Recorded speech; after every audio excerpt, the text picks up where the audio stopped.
السلام علیکم کے ناولز پر آپ سب کو ویلکم۔ ایک خوبصورت ناول کے ساتھ حاضر ہیں جس کا نام ہے دیوار کے پار چاند۔ ناول کے رائٹر ہیں اسما قادری۔ چلیں ناول کی جانب بڑھتے ہیں۔ برخوردار کہیں آپ بانکے میاں کے بیٹے تو نہیں؟ موٹے شیشوں والی اینک کے پیچھے سے اپنی طرف مسلسل آدھے گھنٹے سے نظر جمائے بیٹھے بزرگوار کے گھرنے کا نتیجہ اس جملے کی صورت برآمد ہوتے دیکھ کر وہ بے ساختہ خجل ہوا۔ کسی خوشکن واقعے کے ظہور پذیر ہو جانے کی امید میں وہ خود پر ضبط کیے بڑی دیر سے آدھا درجن بزرگوں کی اس تفتیشی کمیٹی کے جوابات نہایت سعادت مندی سے دے رہا تھا، لیکن اب لگتا تھا کہ اس کا یہ 16واں بردکوہ بھی سابقہ 15ویں کی طرح ناکامی سے دوچار ہوگا۔ پھنسی پھنسی آواز میں جی کہتے جیسے اس نے اپنے کسی سنگین ترین جرم کا اعتراف کیا تھا۔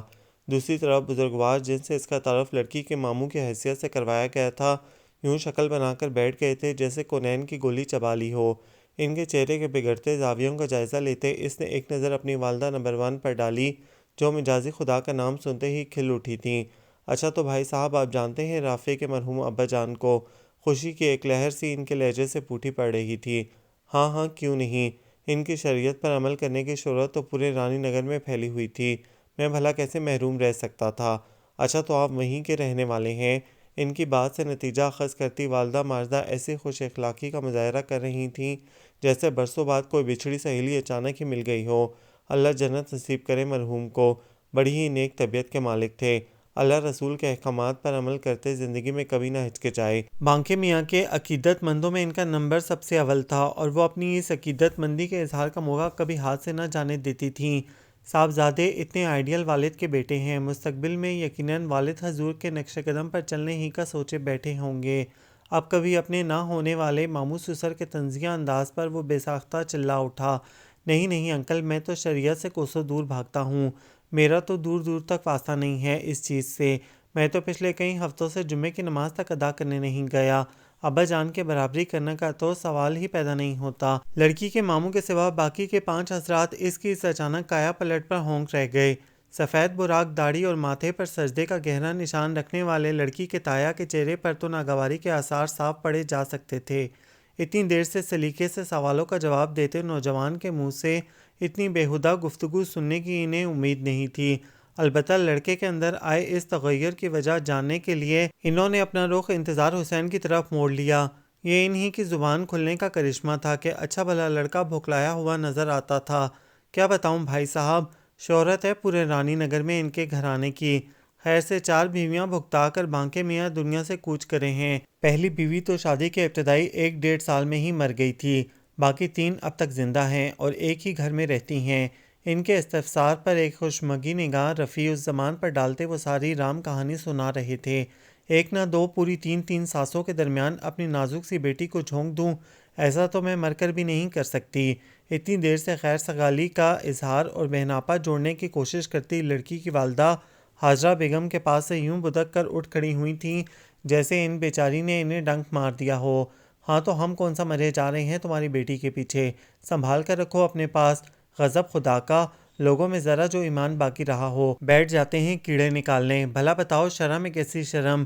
بکتی جگتی والدہ کو بڑی مشکل سے گھسیٹ گھساٹ کر وہ باہر لانے میں کامیاب ہوا تھا، ورنہ وہاں موجود 6 بزرگوں کے ہاتھ جس طرح اپنی اپنی چھڑیوں پر سختی سے جمے تھے، اسے دیکھتے ہوئے مزید کچھ دیر وہاں رکنا اور والدہ محترمہ کو ان کی فصاحت و بلاغت کے پھول جھاڑنے کی اجازت دینا اس کی اپنی خیریت کو مشکوک بنا سکتا تھا۔ لو بھلا بتاؤ وہ مواں انتظار حسین کیسے پہنچ گیا وہاں رنگ میں بھنگ ڈالنے کو؟ ناک پر انگلی جمائے بوا صدمے کے عالم میں تھیں۔ بڑی مشکل سے دوڑ دھوپ کر کے انہوں نے رفیع الزمان کے لیے یہ رشتہ ڈھونڈا تھا۔ اس بار وہ پوری طرح پر امید تھیں کہ حسب وعدہ بڑی بیگم سے انگوٹھی، منجلی سے گلے کا لاکٹ اور چھوٹی سے ٹاپس وصول کرنے میں کامیاب ہو جائیں گی، لیکن وائے قسمت، اچانک ہی 7-8 گلیاں آگے رہنے والے لڑکی کے ماموں انتظار حسین عین وقت پر رنگ میں بھنگ ڈالنے وہاں پہنچ گئے، اور نہ صرف پہنچے بلکہ رفیع الزمان کو بانکے میاں کے بیٹے کی حیثیت سے شناخت بھی کر لیا، اور یہی شناخت تو رفیع الزمان کی شادی کی راہ میں سب سے بڑا روڑا تھی۔ بانکے میاں کا بیٹا ہونے کی حیثیت سے لوگوں کو فوراً ہی رفیع الزمان کی 1 عدد مرحومہ اور 3 عدد جیتی جاگتی والدائیں یاد آ جاتی تھیں۔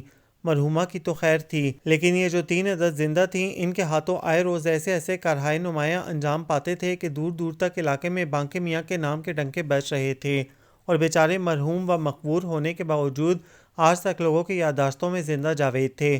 خصوصاً جوان لڑکیوں کی مائیں تو بدکتی تھیں اس گھرانے کے تذکرے سے۔ رفیع الزمان کو رشتہ دینا تو دور کی بات، وہاں تو تعارف ہوتے ہی لوگ کانوں کو ہاتھ لگا کر انکار کر دیا کرتے تھے۔ ظاہر سی بات ہے لوگ اپنی بیٹیوں کو صرف سانس سے نپٹنے کی ٹریننگ دیتے تھے، سانسوں کی فورس سے تو نہیں۔ مٹی ڈالو بوا ان لوگوں پر، مجھے تو پہلے ہی ایک آنکھ نہ بھا رہے تھے وہ لوگ۔ تمہارے ہی اصرار پر راضی ہو گئی تھی کہ سیانی بلی کھمبا نوچے کے مصداق حاجرہ بیگم ان لوگوں میں ہی کیڑے نکال رہی تھیں۔ کتنی جان جوکھم میں ڈال کر میں نے یہ رشتہ ڈھونڈا تھا رفیع الزمان کے لیے۔ 85 تو جھوٹ گڑے تھے تمہارے گھرانے کی تعریف میں، اور تم کتنے مزے سے کہہ رہی ہو مٹی ڈالو۔ بوا کا دکھ کسی طور دور نہیں ہو رہا تھا۔ اے بوا غم کیوں کر رہی ہو؟ عمر تو نہیں نکل گئی رفیع الزمان کی، تم ڈھونڈنے نکلو بتیرے رشتے مل جائیں گے۔ یہ مجلی بیگم زبیدہ تھی جو نئے سرے سے بوا کی ہمت بندھا رہی تھیں۔ ہاں ہاں بوا ٹھیک ہی تو کہہ رہی ہے چھوٹی آپا، آخر کمی کیا ہے ہمارے رفیع میں؟ ایک ڈھونڈو 10 لڑکیاں مل جائیں گی۔ چھوٹی بیگم عابدہ نے بھی زبیدہ کی ہاں میں ہاں ملائی۔ میں نے کب کہا بی بی کہ رفیع میاں میں کوئی کمی ہے؟ ان کے پاس تو زیادتی ہے، وہ بھی 3 تھیں اماؤں کی۔ بوا نے بھی آخر جل کر تانا دے مارا۔ بانکے میاں اچھے خاصے شریف النفس انسان تھے، پر قدرت نے ہی ان کے نصیب میں ہلچل اور گہما گہمی لکھ دی تھی، تو وہ کیا کر سکتے تھے؟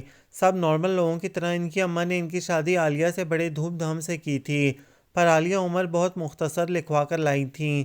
پہلے بیٹے رفیع الزمان کی پیدائش کے وقت ملک عدم سدھار گئیں۔ بانکے میاں جن کا اصل نام بدر الزمان تھا، بچے کو اس کی دادی کے حوالے کر کے بیوی کی موت کا غم سینے میں چھپائے غم روزگار میں الجھ گئے۔ وہ بڑے ہنرمند انسان تھے، گھروں میں الیکٹرک کے تاروں کی وائرنگ ہو یا نلکوں کی فٹنگ، وہ ہر کام یکساں مہارت سے انجام دینے کی صلاحیت رکھتے تھے۔ یہی سبب تھا کہ مین بازار میں ان کی ایک اچھی خاصی بڑی الیکٹرانکس کی دکان تھی جو خوب چلتی تھی۔ یوں گھر میں روپے پیسے کی فراوانی تھی۔ ان کی زندگی میں انقلابات کی ابتدا تب ہوئی جب وہ ایک بنگلے میں اے سی کی تنصیب کے لیے پہنچے۔ ڈیفنس میں واقع اس بنگلے کی بیل بجانے پر اندر سے کوئی ذی نفس تو برآمد نہ ہوا، البتہ کسی لڑکی کی گھٹی گھٹی چیخیں اور مدد کے لیے پکارنے کی آواز ضرور ان کے کانوں تک پہنچ گئی۔ انہوں نے آؤ دیکھا نہ تاؤ گیٹ پھاند اندر جا کودے۔ ایک کمرے میں کسی لڑکے کی دست درازی سے محفوظ رہنے کی کوشش کرتی پچھلی گلی میں رہنے والی خالہ بطول کی بیٹی حاجرہ کو دیکھ کر ان کی آنکھیں حیرت سے پھٹی رہ گئیں۔ ادھر وہ لڑکا بھی اس اچانک آفتاب پر بھوکلا گیا تھا، جب ان کے حاجرہ کو اس کی چادر اوڑھانے سے لے کر وہاں سے لے کر نکلنے تک کوئی رکاوٹ نہیں ڈالی۔ بڑی عام سی کہانی تھی حاجرہ اور اس لڑکے کی۔ سلائی سیکھنے ایک سینٹر میں جانے والی حاجرہ کی خوبصورتی اس لڑکے کو اور لڑکے کی لمبی گاڑی حاجرہ کو بھا گئی۔ یوں راہ چلتے ایک شخص کی باتوں اور جھوٹی محبت پر اعتبار کر کے وہ اس کے ساتھ تنہا اس کے بنگلے تک جا پہنچی، جہاں اس نے چہرے پر چڑھائے نقاب کو اتارنے میں ذرا دیر نہ لگائی۔ اس حادثے کے بعد حاجرہ جو پہلے ناک پر مکھی بیٹھنے دینے کی روادار نہیں تھی، بدر الزمان کے عشق میں گوڈے گوڈے ڈوب گئی۔ ان کی اماں کی خدمت اور بیٹے کو خود سے ہلانے کے نسخے ایسے تیر بہدف تھے کہ ایک دن اماں کے اصرار پر بدر الزمان اس سے دوسری شادی کرنے کے لیے اماں کے آگے ہاں کر بیٹھے۔ طبعاً شریف آدمی تھے، لہٰذا کبھی پلٹ کر ماضی کا تانا نہ دیا۔ یوں حاجرہ کی ان سے عقیدت مندی میں اضافہ ہوتا چلا گیا۔ تیسری شادی اپنی نوعیت کے اعتبار سے کافی حادثاتی تھی۔ وہ اماں کو ان کی بہن سے ملنے گلبرگہ بھارت کا ایک شہر گئے تھے۔ خالہ کے گھر ان کی بیٹی زبیدہ کی شادی کا سلسلہ چل رہا تھا۔ عین بارات والے دن لڑکے والوں نے بھاری جہیز کی لسٹ خالہ کے ہاتھ میں تھما دی۔ غریب خالہ اور ان کے شوہر کے لیے ان کی فرمائشوں کو اپنی جان دے کر بھی پورا کرنا ممکن نہ تھا، سو بارات واپس لوٹ گئی۔ اماں سے معصوم زبیدہ کے لیے لٹے ارمان اور بہن بہنوئی کی ابتر حالت نہ دیکھی گئی، اور بدر الزمان کو بہن کی خدمت میں پیش کر دیا۔ ان کے شادی شدہ ہونے سے واقف ہونے کے باوجود وہ لوگ اپنی عزت کی سلامتی کے لیے راضی ہو گئے۔ بدر الزمان کو بھی حالات کی نزاکت کے پیش نظر ہتھیار ڈالنے پڑے۔ یوں ایمرجنسی پاسپورٹ اور ویزا بنا کر زبیدہ کو پاکستان ساتھ لایا گیا۔ حاجرہ جو ان دنوں امید سے ہونے کی وجہ سے ساس اور میاں کے ساتھ نہیں گئی تھیں، سوکن کو دیکھ کر بہت بھوکلائیں، لیکن جب حالات جانے تو بادل نخواستہ سوکن کو قبول کر لیا۔ آخری اور چھوٹی بیگم عابدہ بدر الزمان کے اکلوتے چچا خلیق الزمان مرحوم کی بیٹی تھیں، جنہیں ان کے سسرال والوں نے بانجھ ہونے کے جرم میں طلاق دلوا کر گھر سے نکال دیا تھا۔ کوئی دوسرا عزیز رشتہ دار نہ ہونے کی وجہ سے اسے اپنی تائی کے پاس آنا پڑا۔ تائی ابتدا میں تو ان کے لیے ادھر ادھر رشتے تلاش کرتی رہیں کہ جوان عورت کو تنہا چھوڑنے کی قائل نہیں تھیں، لیکن جب رنگ برنگے بڈھے کھوسڑ شرابی جواری لوگوں سے واسطہ پڑا تو کانوں کو ہاتھ لگا لیا۔ آخری حل کے طور پر بدر الزمان ہی ہاتھ لگے۔ سو ایک بار پھر انہیں سہرا باندھ دیا گیا۔ پے در پے ان شادیوں نے بدرالزمان کو کچھ دیا ہو یا نہ دیا ہو، بانکے میاں کا ٹائٹل ضرور دیا۔ محلے کے لڑکے ان کے گلی میں داخل ہوتے ہی بانکے سجن گھر آئے جیسے گیت گا کر ان کا سواگت کرتے۔ وہ بیچارے ان منچلوں کے منہ لگنا بیکار جان کر سر جھکائے خاموشی سے گزر جاتے۔ گزرتے وقت نے حاجرہ کو 2 اور زبیدہ کو 1 بیٹی عطا کی۔ یوں رفیع الزمان اکلوتے تھے اور اکلوتے ہی رہے۔ ویسے ان کی تینوں والدائیں اپنی نوعیت کے اعتبار سے دنیا کی انوکھی ترین مائیں تھیں، جنہوں نے کبھی انہیں پھولوں کی چھڑی تک سے نہ مارا۔ ہر ایک دوسری سے بڑھ کر پیار لٹانے اور لاڈ اٹھانے والی تھی۔ ذرا جو وہ کوئی فرمائش کرتا تینوں پوری کرنے کے لیے دوڑ لگاتیں۔ دادی اس کا سبب اپنی سخت نگرانی کو سمجھتیں، لیکن ان کے انتقال کے بعد وقت نے ثابت کیا کہ اس ساری جانثاری میں کہیں کوئی ڈرامہ بازی شامل نہیں تھی۔ والداؤں کی طرح بہنیں بھی اپنے اکلوتے بھیا کی عاشق تھیں، ہر وقت ان کے ارد گرد پروانوں کی طرح منڈلاتیں، پر ان منڈلاتی تتلیوں کو بہت کم عمری میں ہی دیس نکالا دے دیا گیا۔ بانکے میاں شاید حاجرہ والے حادثے کو بھولے نہیں تھے، سو جلد بیٹیوں کے فرض سے سبکدوش ہو کر مطمئن ہو گئے۔ بیٹا تو تھا ہی ان کا بہت اچھی طبیعت اور سمجھ بوجھ کا مالک۔ صبح ایک ٹیکنیکل کالج سے الیکٹرانکس کا ڈپلومہ کر رہا تھا، شام کو اپنا وقت دکان پر باپ کے زیر تربیت گزارتا۔ تعلیم اور ورثے میں ملنے والی باپ کی ہنرمندی نے اسے دعاشاہ بنا دیا تھا۔ اس کے ہی دیے ہوئے نت نئے آئیڈیاز پر کام کرتے بانکے میاں کا کاروبار پہلے سے بھی کئی گنا اچھا چل رہا تھا۔ ہر طرف سے مطمئن بانکے میاں نے جلد ہی کاروبار حیات سمیٹ لیا اور راہی ملک قدم ہو گئے۔ ان کی تینوں بیگمات جو ان کی زندگی میں اپنا زیادہ تر وقت ایک دوسرے سے لڑنے میں گزارتی تھیں، ان کی موت پر ایک دوسرے کی ہمدرد و غمگسار ثابت ہوئیں۔ ویسے بھی وہ تینوں خواتین نہایت حیرت انگیز تھیں، دن بھر ایک دوسرے سے چونچیں لڑاتی رہتی تھیں، لیکن جو ذرا کوئی دوسرا ان میں سے کسی ایک کو چھیڑنے کی گستاخی کر بیٹھتا، متحد ہو کر چیل کی مانند اس پر جھپٹ پڑتیں۔ چھیڑنے والا بمشکل اپنی ہڈی بوٹی بچا کر بھاگتا۔ بانکے میاں کے انتقال کے بعد گھر کی ویرانی اور خاموشی کو دیکھتے ہوئے انہوں نے بیٹیوں کے مشورے پر رفیع الزمان کی شادی کا ارادہ باندھا تھا، لیکن جو کام ان کے خیال میں نہایت آسان تھا، اصل میں جوئے شیر لانے کے برابر ثابت ہوا۔ کوئی بھی شخص بانکے میاں کی 4 شادیوں کے ریکارڈ اور 3 آفت کی پرکالہ ساسوں کی موجودگی میں اپنی بیٹی رفیع الزمان کو دینے کے لیے راضی نہیں تھا۔ کیا ہوا اماں، اس رشتے کا جو پچھلے ہفتے بوا نے بتایا تھا، یہ حاجرہ کی بڑی بیٹی سمن آرا تھی، جو اپنے چھوٹے بیٹے کو تھپک تھپک کر سلاتی صحن میں کھیلتے اپنے بڑے بیٹے پر نظر جمائے بیٹھی تھی۔ ہونا کیا ہے، لڑکی کا ماما یہیں رانی نگر کا رہنے والا نکلا۔ عین وقت پر رفیع کو پہچان گیا، پھر تو سمجھو آنکھیں ماتھے پر رکھ لیں ان لوگوں نے۔ یہ تو بڑا برا ہوا اماں، بھیا کو تو بہت دکھ پہنچا ہوگا، سمن تعصب سے بولی۔ ارے مجھے خود بڑا دکھ ہے، اچھی خاصی بات چل نکلی تھی، پوری امید تھی کہ اس بار ہاں ہو جائے گی۔ میں نے تو بوا کو دینے کے لیے اپنی چاندی کی انگوٹھی پر سونے کا پانی بھی چڑھوا لیا تھا۔ حاجرہ بیگم کے لہجے میں حقیقی رنج تھا۔ چاندی کی انگوٹھی پر سونے کا پانی؟ لیکن اماں، آپ نے تو بوا سے سونے کی انگوٹھی کا وعدہ کیا تھا۔ سمن حیران تھی۔ ارے وعدہ کیا تھا تو کیا سچ مجھ اس لالچی بڑھیا کو سونے کی انگوٹھی تھما دوں گی؟ میری کوئی سونے کی کانیں ہیں جو لوگوں میں سونا بانٹتی پھروں؟ ویسے بھی اس بوا کو کیا پہچان سونے کی؟ جب تک پالش اترتی ہمارا کام پکا ہو جاتا۔ ویسے کہیں تم یہ خیال اپنی منجلی اور چھوٹی امی کے کانوں میں نہ انڈیل دینا، بڑی چلتر ہیں، فوراً میری نقل کرنے بیٹھ جائیں گی۔ اپنی پالیسی کا تذکرہ کر کے آخر میں اسے تنبیہ کرنا ضروری سمجھا۔ ہائے اگر بیچ میں یہ روڑا نہ آتا تو ہم بیٹے بھیا کی شادی کی تیاری کی باتیں کر رہے ہوتے۔ سمن کو واقعی بہت دکھ تھا۔ پچھلے 2 سال سے ان لوگوں کو اس سلسلے میں مسلسل ناکامی کا سامنا تھا۔ وہ تینوں بہنیں بھائی کی شادی کا ارمان دل میں بسائے ہر بار نئے سرے سے امید باندھتیں، لیکن ہر بار ہی مایوس ہونا پڑتا۔ اب تو رفیع بھی اس ذکر سے چڑھنے لگا تھا، مگر اس بار بوا کے بہت امید دلانے اور والداؤں کے حفظ ماتقدم کے تحت کی جانے والی تدبیروں کے پیش نظر لڑکی والوں کے ہاں جانے کی حامی بھر لی تھی۔ بوا کی رائے پر ان لوگوں سے بانکے میاں کی 4 شادیوں کو چھپایا گیا تھا اور صرف حاجرہ کی ملاقات رفیع کی والدہ کی حیثیت سے ان لوگوں سے کروائی گئی تھی۔ اس بات پر بھی تینوں سوکنوں میں گھنٹوں تو میں ہوئی تھی کہ کون والدہ کا رول ادا کرنے لڑکی والوں کے ہاں جائے گی۔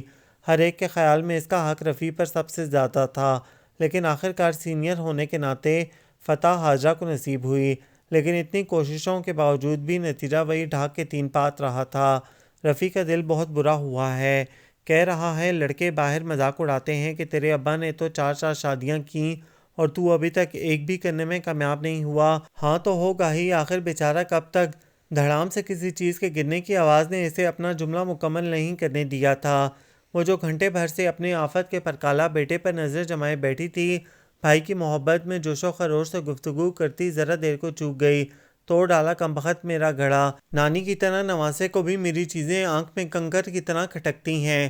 پتہ ہے میں فریج کا پانی نہیں پیتی، گلا خراب ہو جاتا ہے، لیکن دشمنی ایسی ہے کہ برداشت نہیں ہوتا تم لوگوں سے میرا وجود۔ بھیجا ہوگا نانی نے کہ جا کر مجلی نانی کا گھڑا پھوڑ آؤ۔ زبیدہ خاتون ٹوٹے گھڑے کے پاس ہی پانی میں شرابور پڑے سمن آرا کے بیٹے کے سر پر کھڑی چلا رہی تھیں۔ میں کہتی ہوں تمہیں اپنا یہ 2 ٹکے کا گھڑا بچے سے بڑھ کر پیارا ہے، ایسی ہی فکر تھی تو اپنے کمرے میں رکھتی، بیچ صحن میں رکھنے کی کیا مار پڑی تھی۔ حاجرہ بیگم بھی خم ٹھونک کر میدان میں اتر آئی تھیں۔ سمن آرا بیٹے کا ہاتھ پکڑ کر کمرے میں لے گئی۔ ایسے ہی کسی حادثے سے بچنے کے لیے وہ اس پر کڑی نظر رکھتی تھیں۔ اب جو دونوں والداؤں کے درمیان مہا بھارت شروع ہو چکی تھی، اسے گھنٹے 2 گھنٹے سے پہلے ختم نہیں ہونا تھا۔ ادھر پڑوس کی دیوار سے سر نکال کر طاہرہ نے اس مارکے سے لطف اندوز ہونا شروع کر دیا تھا۔ وقتاً فوقتاً دونوں فریقین کو جوش بھی دلا رہی تھی۔ نہ حاجرہ خالہ، یہ جملہ زیادہ مضبوط نہیں تھا، ذرا کوئی زوردار طعنہ ماریں۔ ارے زبیدہ خالہ، آپ کا اتنا قیمتی گھڑا ٹوٹ گیا اور آپ صرف زبانی کلامی دھمکیاں دے رہی ہیں، کچھ عملی مظاہرہ کریں۔ اے شیطان کی پوتی، تم کیوں بات کو بڑھاوا دے رہی ہو؟ تخت پر آرام سے بیٹھی مٹر چھیلتی عابدہ نے اسے گھرکا۔ ارے نہیں خالہ، آپ کو کچھ غلط فہمی ہوئی ہے، میں شیطان کی نہیں عبدالرؤف صاحب کی پوتی ہوں۔ کل گھر تشریف لائیے گا، آپ کو اپنا شجرہ دکھاؤں گی۔ شرارتی انداز میں بولتی وہ جھٹ وہاں سے ہٹ گئی تھی، ورنہ خدشہ تھا کہ باقی 2 خواتین کی توپوں کا رخ بھی اس کی طرف ہو جائے گا۔ اوڑھنی اوڑھ کے ناچوں، اوڑھنی اوڑھ کے ناچوں، اب ناچ بھی چکو، کب تک تمہارے انتظار میں یہاں کھڑی رہوں؟ تخت پر لیٹے لہک لہک کر گاتے رفیع الزمان کے سروں کو بریک طاہرہ کی آواز نے لگایا تھا۔ وہ ہاتھ میں اسٹیل کی کٹوری پکڑے لون کے سرخ اور سبز پرنٹڈ سوٹ پر پیلا دوپٹہ اوڑھے رفیع الزمان کے اعلیٰ ذوق پر سخت گراں گزر رہی تھی۔ کیا بکواس کر رہی تھی تم؟ آنکھوں کو غصے سے کچھ باہر نکال کر اسے روب میں لینے کی کوشش کی۔ میں کیوں بکواس کرنے لگی؟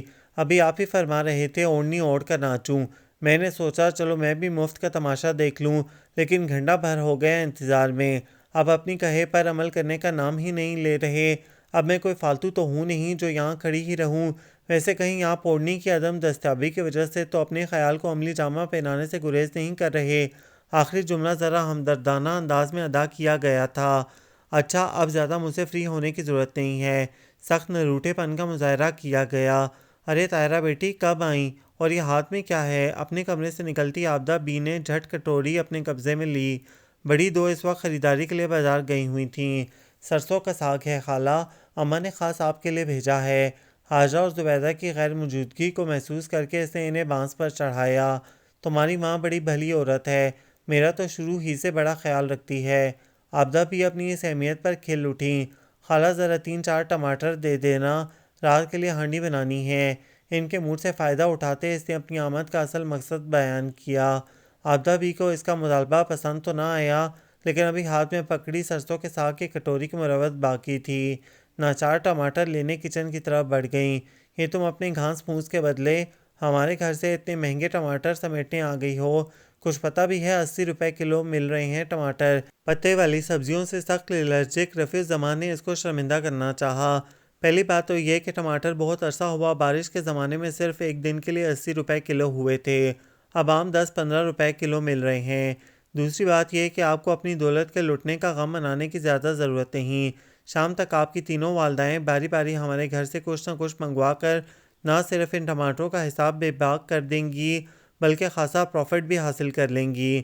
دو بدو اسے جواب سے نوازتی وہ کچن کی طرف بڑھ گئی تھی، جہاں عابدہ ٹوکری میں سے چھوٹے ٹماٹر منتخب کرنے کے مرحلے سے گزر رہی تھیں۔ اپنے مشہور زمانہ ٹیکنی کلر لباس سے بھی بڑھ کر پیلی شلوار، نیلی قمیض اور لال دوپٹے میں ملبوس عجیب چڑیلوں جیسا ہیئر سٹائل بنائے جب وہ ڈرائنگ روم میں داخل ہوئی اور الگ الگ ڈیزائن کے کپوں میں بھری سیاہی مائل چائے کی ٹرے لا کر زور سے میز پر پٹکی تو مہمان خواتین کے منہ سے چیخ نکلتے نکلتے رہ گئی۔ اصل میں دہشت اور صدمے کے مارے ان کے ہی کیا، گھنٹہ بھر سے اس کے حسن اور سلیقہ مندی کی شان میں رطب السان امی کے منہ سے بھی کوئی بات نہیں نکل پا رہی تھی۔ چیخنے کی جرأت کرنا تو دور کی بات تھی۔ یہ ہے آپ کی وہ ہمہ صفت موصوفہ بیٹی؟ ایک نظر چائے کی شکل اور دوسری اس کی صورت پر ڈالتی تین میں سے ایک محترمہ نے ہمت کر کے پوچھ ہی لیا۔ جی اعتراف کرتی امی کو خود بھی شاید اپنی بات پر یقین نہیں تھا۔ کیا مصروفیات ہیں بیٹی تمہاری؟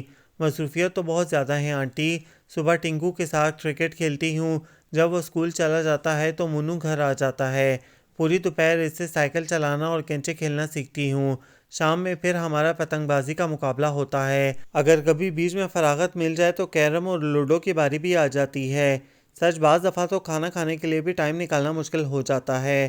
امی کی قہر بار نظروں سے لاپرواہ بنی وہ گل افشانیوں میں مصروف تھی۔ بالکل درست کہا تم نے بیٹی، اتنی زیادہ مصروفیات میں بھلا بندے کو کہاں کسی بات کا ہوش رہتا ہے، شادی وادی کرنے کی تو پھر بالکل ہی فرصت نہیں ہوگی تمہارے پاس۔ جی آنٹی جی، بہت زبردست اندازہ لگایا ہے آپ نے، میں تو مان گئی آپ کی ذہانت کو۔ خاتون کے ٹھنڈے ٹھار انداز میں کیے گئے طنز کو شربت کی طرح اپنے حلق سے اتارا تھا۔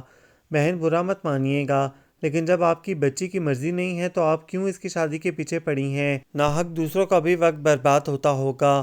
خاتون اتنی بھی احمق نہیں تھیں کہ اس کے ان ڈراموں کو اس کا الہڑ پن سمجھتیں۔ دونوں ہاتھوں میں سر تھامے بیٹھی امی کے اندر اتنا حوصلہ بھی نہ تھا کہ اٹھ کر جاتی خواتین سے معذرت کے چند الفاظ ادا کرتیں یا اپنی ناہنچار بیٹی کے لتے ہی لے سکتیں۔ رفیع بیٹا ذرا انگریزی میں اس کمبخت کی مدد کر دیا کرو، پچھلے سال بھی رہ گئی تھی، اب کی بار فیل ہوئی تو اس کے ابو ہرگز فیس جمع نہیں کروائیں گے اگلی بار کے لیے۔ یاسمین بانو طاہرہ کی امی نے بڑی لجاجت سے درخواست کی۔ جی خالہ بھیج دیا کریں، شام میں دکان سے آنے کے بعد پڑھا دوں گا۔ رفیع الزمان نے، جس کی اپنی انگریزی بھی کچھ زیادہ اعلیٰ معیار کی نہیں تھی، اپنی سعادت مندی کے ہاتھوں مجبور ہو کر توہن و کرہن حامی بھری۔ ویسے اسے طاہرہ کی نالائکی کی وجہ سے کافی تسلی تھی کہ وہ کبھی اس کی غلطیوں کو پکڑ نہ پائے گی۔ بس بیٹا تمہارا احسان ہوگا، کسی طرح یہ کمبخت انٹر ہی کر لے تو شاید کچھ عقل آ جائے، ورنہ اس نے تو ناک میں دم کر رکھا ہے۔ کل گزرے حادثے کا غم ان کے دل میں بالکل تازہ تھا۔ کیوں بھائی یاسمین، اب کیا کر دیا اس نے، تم بیزار بیٹھی ہو؟ قریبی تخت پر بیٹھی پالک چنتی حاجرہ بیگم نے سوال کیا۔ ہونا کیا ہے آپا، وہی اس کے پرانے ڈھنگ ہیں، کل بھی کچھ لوگ آئے تھے اسے دیکھنے، بھگا دیا اپنی اونگی بونگی حرکتوں سے۔ پر یہ ایسا کرتی کیوں ہے؟ حاجرہ بیگم کے لہجے میں حیرت تھی۔ یہ تو وہ خود ہی جانتی ہوگی، مجھے تو بس اتنا پتا ہے کہ دماغ میں کیڑے بھرے ہیں جو وقت بے وقت کلبلاتے رہتے ہیں۔ انہیں جواب سے نوازتی وہ گھر جانے کے لیے اٹھ کھڑی ہوئیں۔ حاجرہ بیگم نے بھی سبزی کا تھال اٹھا کر باورچی خانے کا رخ کیا۔ کیوں تنگ کرتی ہو اپنی امی کو؟ قدرے معقول امتزاج کے سوٹ میں اپنے ناخنوں کو چپ چاپ بیٹھی گھورتی طاہرہ پر اپنا استادانہ حق استعمال کرتے ہوئے رفیع الزمان نے سوال کیا۔ ابھی تو بتایا ہے امی نے، دماغ میں کیڑے کلبلاتے ہیں، سنا نہیں تھا؟ پھاڑ کھانے والے انداز میں جواب دیتی وہ اس کے تازہ رتبے کو خاطر میں لانے کے لیے ہرگز تیار نہیں تھی۔ بہت بری بات ہے طاہرہ، تمہیں ایسی حرکتیں نہیں کرنی چاہیے، لوگ کتنا برا امپریشن لے کر جاتے ہوں گے تمہارے گھر سے، تمہیں اچھا لگتا ہے اس طرح اپنے ماں باپ کی بے عزتی کروا کے؟ بڑی بیٹی ہو تمہیں تو ان کے مسائل کو سمجھنا چاہیے۔ وہ اس سے خراب ترین تعلقات کے باوجود اسے سمجھانے کی کوشش کرتا رہا، جبکہ وہ بے نیازی سے بیٹھی، تیرے نام ہم نے کیا ہے جیون اپنا سارا صنم، پیار بہت کرتے ہیں تجھ سے، عشق ہے تو ہمارا صنم، گنگناتی رہی۔ میں پوچھتی ہوں تم نے بڑی آپا کے ساتھ گستاخی کرنے کی جرأت کیسے کی؟ دن بھر گھر میں بات بات پر ایک دوسرے سے کٹ کٹ کرنے والی زبیدہ اور عابدہ اس وقت سامنے والی ریحانہ کے خلاف حاجرہ بیگم کی اتحادی بنی کھڑی تھیں۔ ریحانہ کا جرم تھا بھی بڑا سنگین، اس نے آم کے چھلکوں سے بھرا شاپر اوپر کے کمرے کی کھڑکی سے بغیر دیکھے گلی میں پھینک دیا تھا، جو سیدھا کسی کام سے گھر سے نکلتی حاجرہ بیگم کے سر پر گرا۔ نتیجتاً اب گھمسان کی جنگ چھڑی تھی۔ تو تمہاری بڑی آپا کو کیا ضرورت تھی بھری دوپہر میں میری کھڑکی کے نیچے منڈلانے کی؟ ادھر سے بھی دو بدو جواب حاضر تھا۔ اسے کہتے ہیں چوری اور سینہ زوری۔ جاہل لوگوں کو توفیق نہیں ہوتی کہ کچرا ڈسٹ بن میں ڈالیں، اٹھا کر اندھوں کی طرح گلی میں پھینک دیتے ہیں۔ انہیں جاہل کا ٹائٹل دیتی عابدہ بھی صبح اپنا گلی میں پھینکا گیا سبزی کے چھلکوں کا تھیلا سرے سے فراموش کر چکی تھیں۔ ہاں تم سونکھنے تو ساری علی گڑھ یونیورسٹی سے ڈگریاں لے کر آئی ہو، جب ہی سب لوگ جاہل نظر آتے ہیں۔ اپنے ایج گروپ کے لوگوں میں واحد میٹرک پاس ریحانہ جاہل ہونے کا طعنہ قطعی برداشت نہیں کر سکیں۔ ارے جاؤ، ڈگریوں سے کیا ہوتا ہے، اصل چیز انسان کی خاندانی شرافت اور تربیت ہوتی ہے، جس سے تم جیسے لوگ قطعی محروم ہوتے ہیں۔ حاجرہ بیگم بالکل ہی ذاتیات پر اتر آئی تھیں۔ ہاں میں ایسی ویسی ہوں، اور تمہارا شجاع تو جیسے سیدھا مغل شہنشاہ بابر سے ملتا ہے۔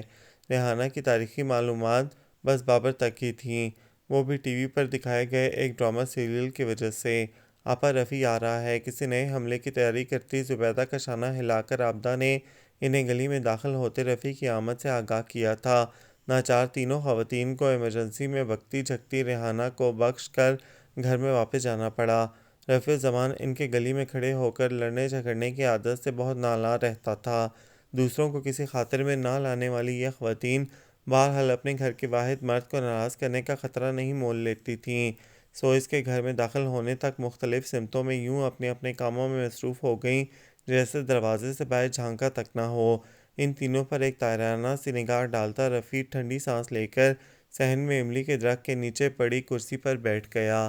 تینوں والداؤں کا افراتفری میں گھر میں داخل ہونا اور سامنے والی ریحانہ آنٹی کا لال بھبوکا چہرہ وہ ملاحظہ کر چکا تھا، لیکن پتہ تھا کہ پوچھنے پر کوئی ایک بھی والدہ اپنا جرم نہیں قبولیں گی۔ لیں بھئی استاد محترم، گرما گرم کڑھی چاول نوش فرمائیں۔ ٹرے ہاتھ میں لیے کھڑی طاہرہ کی آواز پر اسے خیال آیا کہ وہ دوپہر کا کھانا کھانے گھر آیا تھا۔ تینوں والدائیں جو عام طور پر اس کے گھر میں داخل ہوتے ہی دسترخوان لگانے دوڑتی تھیں، اس وقت اس کی تفتیش سے بچنے کے لیے اس کی آمد سے انجان بنی بیٹھی تھیں۔ کچن میں اماں کو لے جا کر دے دو یہ ٹرے، میرا دل نہیں چاہ رہا کھانے کو۔ ایک اور نئی لڑائی نے اس کی بھوک اڑا دی تھی۔ کیوں دل کو کیا ہوا ہے جو بھوک نہیں لگ رہی؟ اس کے مشورے پر عمل کرنے کے بجائے وہ خود بھی ایک کرسی گھسیٹ کر اس کے قریب بیٹھ گئی تھی۔ مجھ سے کیا پوچھ رہی ہو؟ تم نے تو خود براہ راست سارا تماشا دیکھا ہوگا۔ وہ چڑھ ہی تو گیا تھا۔ زندگی مشکل کر رکھی ہے ان عورتوں نے۔ زیر لب بڑبڑاہٹ بھی جاری تھی۔ آپ کو ان لوگوں سے بدگمان نہیں ہونا چاہیے۔ دوسروں سے چاہے جو سلوک کریں، کم از کم آپ سے وہ تینوں سچی محبت کرتی ہیں، اور ویسے بھی ان کے دل آئینوں کی طرح شفاف ہیں، جن پر کسی منافقت کی دھول نہیں جمی۔ جو کچھ دل میں ہوتا ہے وہی زبان سے بھی کہتی ہیں۔ ایمانداری سے دل پر ہاتھ رکھ کر بتائیے گا، کبھی آپ کو ان کی محبت میں منافقت کا رنگ دکھائی دیا؟ اس کے ان کی طرف سے صفائی پیش کرنے پر وہ اپنی لمحاتی سوچ پر دل سے شرمندہ ہوا۔ ٹنکو، میں کہہ رہی ہوں، اگر تم نے میری بات نہ مانی تو واپسی پر تمہارے اسی بیڈ سے تمہاری ہڈی پسلی ایک کر دوں گی۔ مگر اس کی دھمکیوں کو خاطر میں نہ لاتا 14 سالہ ٹنکو بیڈ لہراتا ہوا لمحوں میں اس کی نظروں سے اوجھل ہو گیا۔ وہ مایوسی سے دروازے پر کھڑی گلی میں نظر دوڑانے لگی۔ اڑتے ہوئے پلاسٹک کے شاپنگ بیگز اور مختلف قسم کی سبزیوں کے چھلکوں سے اٹی گلی میں دو سفید رنگ کے بلی کے بچوں کے سوا کوئی ذی نفس موجود نہیں تھا۔ اچانک برابر کے دروازے سے بجلی کے تاروں کا گچھا ہاتھ میں لیے نکلتے رفیع کو دیکھ کر اس کے دل کی کلی کھل اٹھی۔ جناب رفیع الزمان صاحب، ذرا بات تو سنیے گا، لہجے میں ہر درجے شیرینی سمو کر پکارا گیا۔ رفیع الزمان، جو اس وقت کسی کام سے گھر آیا تھا، اپنے لیے اتنے باادب القابات سن کر ٹھٹک کر رک گیا۔ پلٹنے پر خوش اخلاقی کے سارے ریکارڈ توڑنے کی کوشش میں پوری بانچیں کھولے مسکراتی طاہرہ پر نظر پڑی۔ ابھی ابھی اپنے عزت دار ہونے کا جو خیال دل میں پیدا ہوا تھا فوراً اڑن چھو ہو گیا۔ کیا ہے، جلدی بولو، دکان پر پہنچنا ہے مجھے۔ انداز معمول سے بھی زیادہ بے مروت تھا۔ وہ جی، ذرا بازار سے قیمے کے سموسے اور کچوریاں تو لا دیں۔ اس کی بد اخلاقی کے باوجود بھی اپنے ہونٹوں سے مسکراہٹ جدا نہ ہونے دی۔ میں کوئی فالتو دکھائی دیتا ہوں تمہیں؟ جا کر اپنے نکمے بھائیوں سے منگاؤ۔ بنا کسی لحاظ کے جواب دے کر قدم آگے کی طرف بڑھا دیے۔ پلیز لا دینا، ٹنکو اور منو گھر پر نہیں ہیں، میری سہیلیاں آئی ہوئی ہیں۔ اب کیا باقاعدہ التجا کی، تو اتنی چٹوری سہیلیاں بنانے کی ضرورت ہی کیا ہے؟ گھر میں چائے شربت جو بھی ہے بنا کر پلا دو۔ سہیلیوں پر اعتراض کے ساتھ مفت مشورے سے نوازتا وہ آگے بڑھ گیا۔ اپنی اس قدر خوش اخلاقی اور التجاؤں کو بھی ناکام جاتا دیکھ کر وہ کچھ دیر اس کی پشت کو غصے سے گھورتی رہی، اور پھر اس کے موڑ موڑ جانے پر ناچار پیر پٹکتی چائے بنانے کچن میں گھس گئی۔ چائے بنا کر ابھی کپوں میں نکال ہی رہی تھی کہ دروازے پر دستک کی آواز سن کر باہر کی طرف جانا پڑا۔ یہ پکڑیں باجی، سموسے اور کچوریاں رفیع بھائی نے بھجوائے ہیں۔ دروازہ کھلنے پر رفیع کی دکان پر کام کرنے والا ایک بچہ اس کے ہاتھ میں لفافے پکڑا کر خود 9-2-11 ہو گیا۔ پوری اپنی سوتیلی اماؤں کی عادتیں لی ہیں، زبان میں کڑواہٹ اور دل میں چاہت۔ لفافے ہاتھ میں تھامے وہ بڑی محبت سے سوچ رہی تھی، میرے سامنے والی کھڑکی میں ایک چاند سا مکھڑا رہتا ہے، افسوس یہ ہے کہ وہ مجھ سے کچھ اکھڑا اکھڑا رہتا ہے۔ ہاں تو اکھڑا اکھڑا تو رہنا ہے انہوں نے، ابھی پچھلے ہفتے ہی تو لڑائی ہوئی تھی۔ لہک لہک کر گاتے وہ طاہرہ کی موجودگی کو فراموش کر چکا تھا، سو اس کے جملے پر ہڑبڑا کر رہ گیا۔ ایک چور نظر ریحانہ آنٹی کے گھر کی کھلی کھڑکی پر بھی ڈالی، جہاں اب سے کچھ دیر پہلے لہرانے والا دھنک رنگ آنچل غائب ہو چکا تھا۔ اپنی واردات کی جو صرف معصوم تاک جھانک تک محدود تھی۔ کوئی نشانی نہ پا کر یک گونا اطمینان محسوس ہوا۔ کس کے اکھڑے اکھڑے رہنے کی بات کر رہی تھی تم؟ درستی سے سوال کیا۔ وہی جو سامنے والی کھڑکی میں رہتی ہیں، انہی کی۔ وہ بھی ایک کایا تھی۔ اس کے نگاہوں کا مرکز بھانپ لینے کے باوجود انجان بن گئی۔ کون رہتا ہے سامنے والی کھڑکی میں؟ دل میں چور تھا سو وہ کھٹک گیا۔ ریحانہ آنٹی اور کون؟ کیا محلے والوں کو پہچاننا بھی چھوڑ دیا ہے؟ ابھی پچھلے ہفتے آپ کی اماؤں کی ان سے لڑائی نہیں ہوئی تھی کیا؟ اب وہ بیچاری اکھڑی اکھڑی ہیں تو شکوہ کیسا؟ ان کا تو حق بنتا ہے۔ اسے ڈرا کر اب خود آرام سے ہنس رہی تھی۔ اچھا تم ان کی بات کر رہی تھی، میں سمجھا تم نے مجھے عین وقت پر جملہ دانتوں تلے روکا۔ کیا سمجھ رہے تھے آپ؟ وہ اس کے خاموش ہو جانے پر موضوع سے ہٹ جانے والی تھوڑا ہی تھی۔ کچھ نہیں سمجھ ومجھ رہا تھا میں۔ میری فکر چھوڑ کر اپنے کام پر توجہ دو۔ گھنٹہ بھر سے ڈائریکٹ سے انڈائریکٹ بنانے کو دیا ہوا ہے، تم سے ہو کر نہیں دے رہا، تو آپ بھی تو گھنٹہ بھر سے انڈائریکٹ کو ڈائریکٹ میں چینج کرنے کی کوشش کر رہے ہیں۔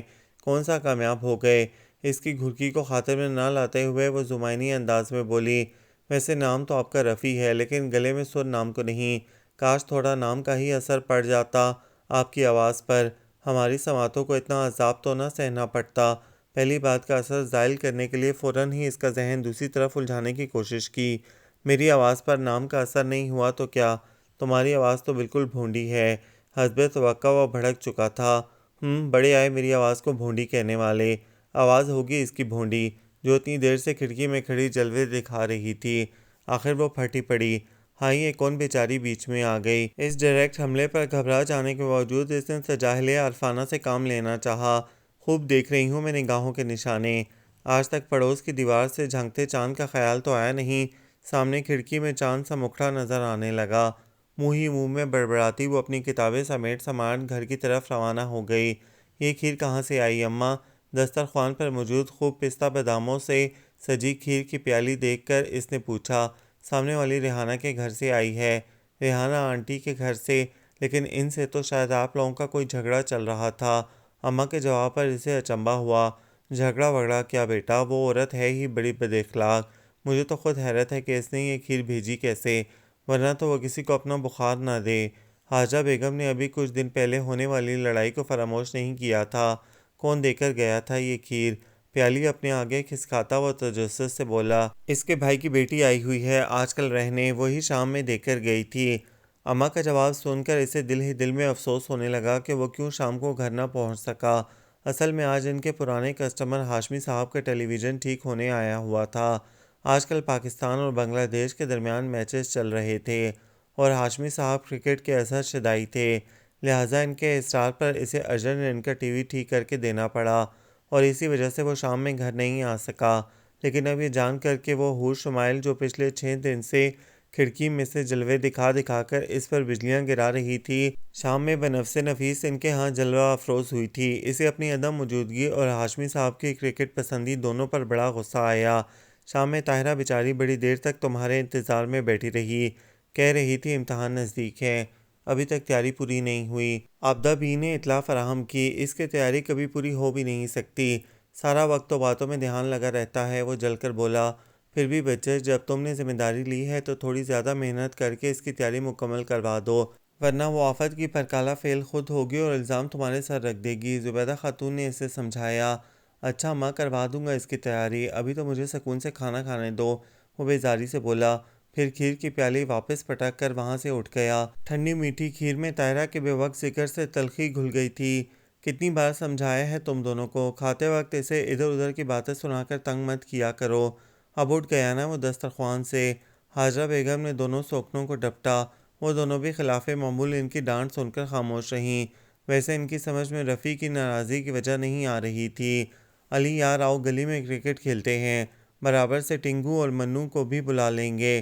بڑی دیر خاموشی سے تخت پر لیٹے لیٹے سامنے والی کھڑکی کی طرف نظریں جمائیں رفیع الزمان نے سمن آرا کے 5 سالہ بیٹے کو پکارا۔ علی نے بھی اکلوتے ماموں کی اس حیرت انگیز آفر پر فوراً بیٹ سنبھال لیا، ورنہ ماموں صاحب جنہیں ہمہ وقت صرف اپنے لاڈ اٹھوانے کی عادت تھی، 1000 منتوں کے باوجود بھی راضی نہ ہوتے تھے۔ مجھے لگتا ہے میرا ہونے والا داماد مستقبل میں کرکٹر بنے گا۔ علی کے پرجوش انداز میں بیٹ لہرا کر باہر نکلنے پر سمن آرا سے چھوٹی امن نے تبصرہ کیا، اور میرا داماد تو شاید صرف دلہا ہی بنے گا۔ ہر وقت پڑا سوتا رہتا ہے۔ شبنم اپنی 2 ماہ کی بیٹی کی نیپی چینج کرتے ہوئے مسکرائی۔ اشارہ جھولے میں سوتے 8 ماہ کے ولی کی طرف تھا۔ امن کی بیٹی 2.5 سال کی اور شبنم کی صرف 2 ماہ کی تھی، لیکن دونوں بہنوں نے ابھی سے بڑی بہن کے دونوں بیٹوں کو اپنا داماد نامزد کر دیا تھا۔ سمن دونوں کے چٹکلے چھوڑنے کی عادت سے واقف تھی، اس لیے ان کی باتوں پر صرف خاموشی سے مسکرانے پر اکتفا کرتی، ورنہ آگے قسمت میں کیا لکھا ہے وہ کیا کہہ سکتی تھی۔ اپنے گود کے بچوں کے لیے تم لوگوں نے برڈ ڈھونڈ لیے اور میرے گھبرو جوان بچے کی فکر نہیں، بیچارہ کیسا لنڈورا گھومتا رہتا ہے۔ حاجرہ بیگم کو رفیع الزمان کی فکر نے ستایا۔ آپ فکر نہ کریں خالہ، آپ کے بچے نے اب خود اپنی فکر شروع کر دی ہے، جلد بہو لا دے گا آپ کو۔ اندر داخل ہوتی طاہرہ جو باہر رفیع کو بچوں کے ساتھ کرکٹ کھیلتے اور ریحانہ کی بھتیجی عطیہ کو کھڑکی میں لٹکے دیکھ کر آئی تھی، بولی۔ شاید ان کا جملہ اندر داخل ہوتے ہوئے ان کے کانوں میں پڑ گیا تھا۔ بی رہنے دو تم تو اپنی خواہ مخواہ معصوم بچے پر الزام لگاتی ہو، وہ تو اتنا سیدھا ہے کبھی کسی لڑکی کی طرف آنکھ اٹھا کر نہیں دیکھتا۔ عابدہ بی نے اس کے لتے لیے۔ بھائی میرا تو کام تھا آپ لوگوں کو خبردار کرنا، آگے آپ کی مرضی جو چاہیں کریں۔ شبنم کی بیٹی کو گود میں اٹھا کر پیار کرتے اس نے جواب دیا۔ اور تم بتاؤ طاہرہ، کیا حال چال ہیں؟ پڑھائی وڑھائی تو ٹھیک جا رہی ہے؟ تینوں اماؤں کے بگڑتے زاویے سمن نے دیکھ لیے تھے، لہٰذا خود بیچ میں دخل دے کر موضوع گفتگو بدل ڈالا۔ وہ تو ہمارے استاد محترم ہی جانتے ہوں گے، ورنہ ہمیں تو خود اپنی خبر نہیں۔ بچی کو واپس اس کی جگہ پر لٹاتے اس نے جواب دیا، پھر فوراً ہی حاجرہ بیگم کی طرف متوجہ ہو گئی۔ خالہ اماں کہہ رہی ہیں اپنا چمٹا دے دیں، ہمارا منو نے کہیں چھپا دیا ہے، باورچی خانے میں رکھا ہے، وہاں سے لے لو اور ذرا جلدی واپس لا دینا، ابھی ہمیں خود بھی روٹیاں پکانی ہیں۔ حاجرہ بیگم کی تیروی پر ابھی بھی بل تھے، لیکن وہ نظر انداز کرتی کچن کی طرف بڑھ گئی۔ اچھا سمن باجی، امن اور شبنم جا رہی ہوں، ابھی کام ہے، شام کو آپ لوگوں سے ملنے آؤں گی تو پھر اطمینان سے بیٹھ کر باتیں کریں گے۔ باہر ہی سے آواز لگا کر بولتی وہ اپنے گھر روانہ ہو گئی۔ اماں یہ طاہرہ بھی تو اچھی لڑکی ہے، آپ بھیا کے لیے اس کے بارے میں کیوں نہیں سوچتیں؟ سمن آرا نے ان کی توجہ اس کی طرف دلوائی۔ خاک اچھی لڑکی ہے، سارا دن ادھم دھاڑ مچائے رکھتی ہے۔ حاجرہ بیگم نے منہ بنایا، صحیح کہہ رہی ہیں آپا، یاسمین بانو خود تو اچھے مزاج کی عورت ہے، لیکن بیٹی کی تربیت ٹھیک نہیں کی، لڑکی میں کوئی طریقہ سلیقہ ہی نہیں۔ زبیدہ خاتون نے بھی ان کی ہاں میں ہاں ملائی۔ ویسے سمن بیٹی تمہیں یہ خیال آیا کیسے؟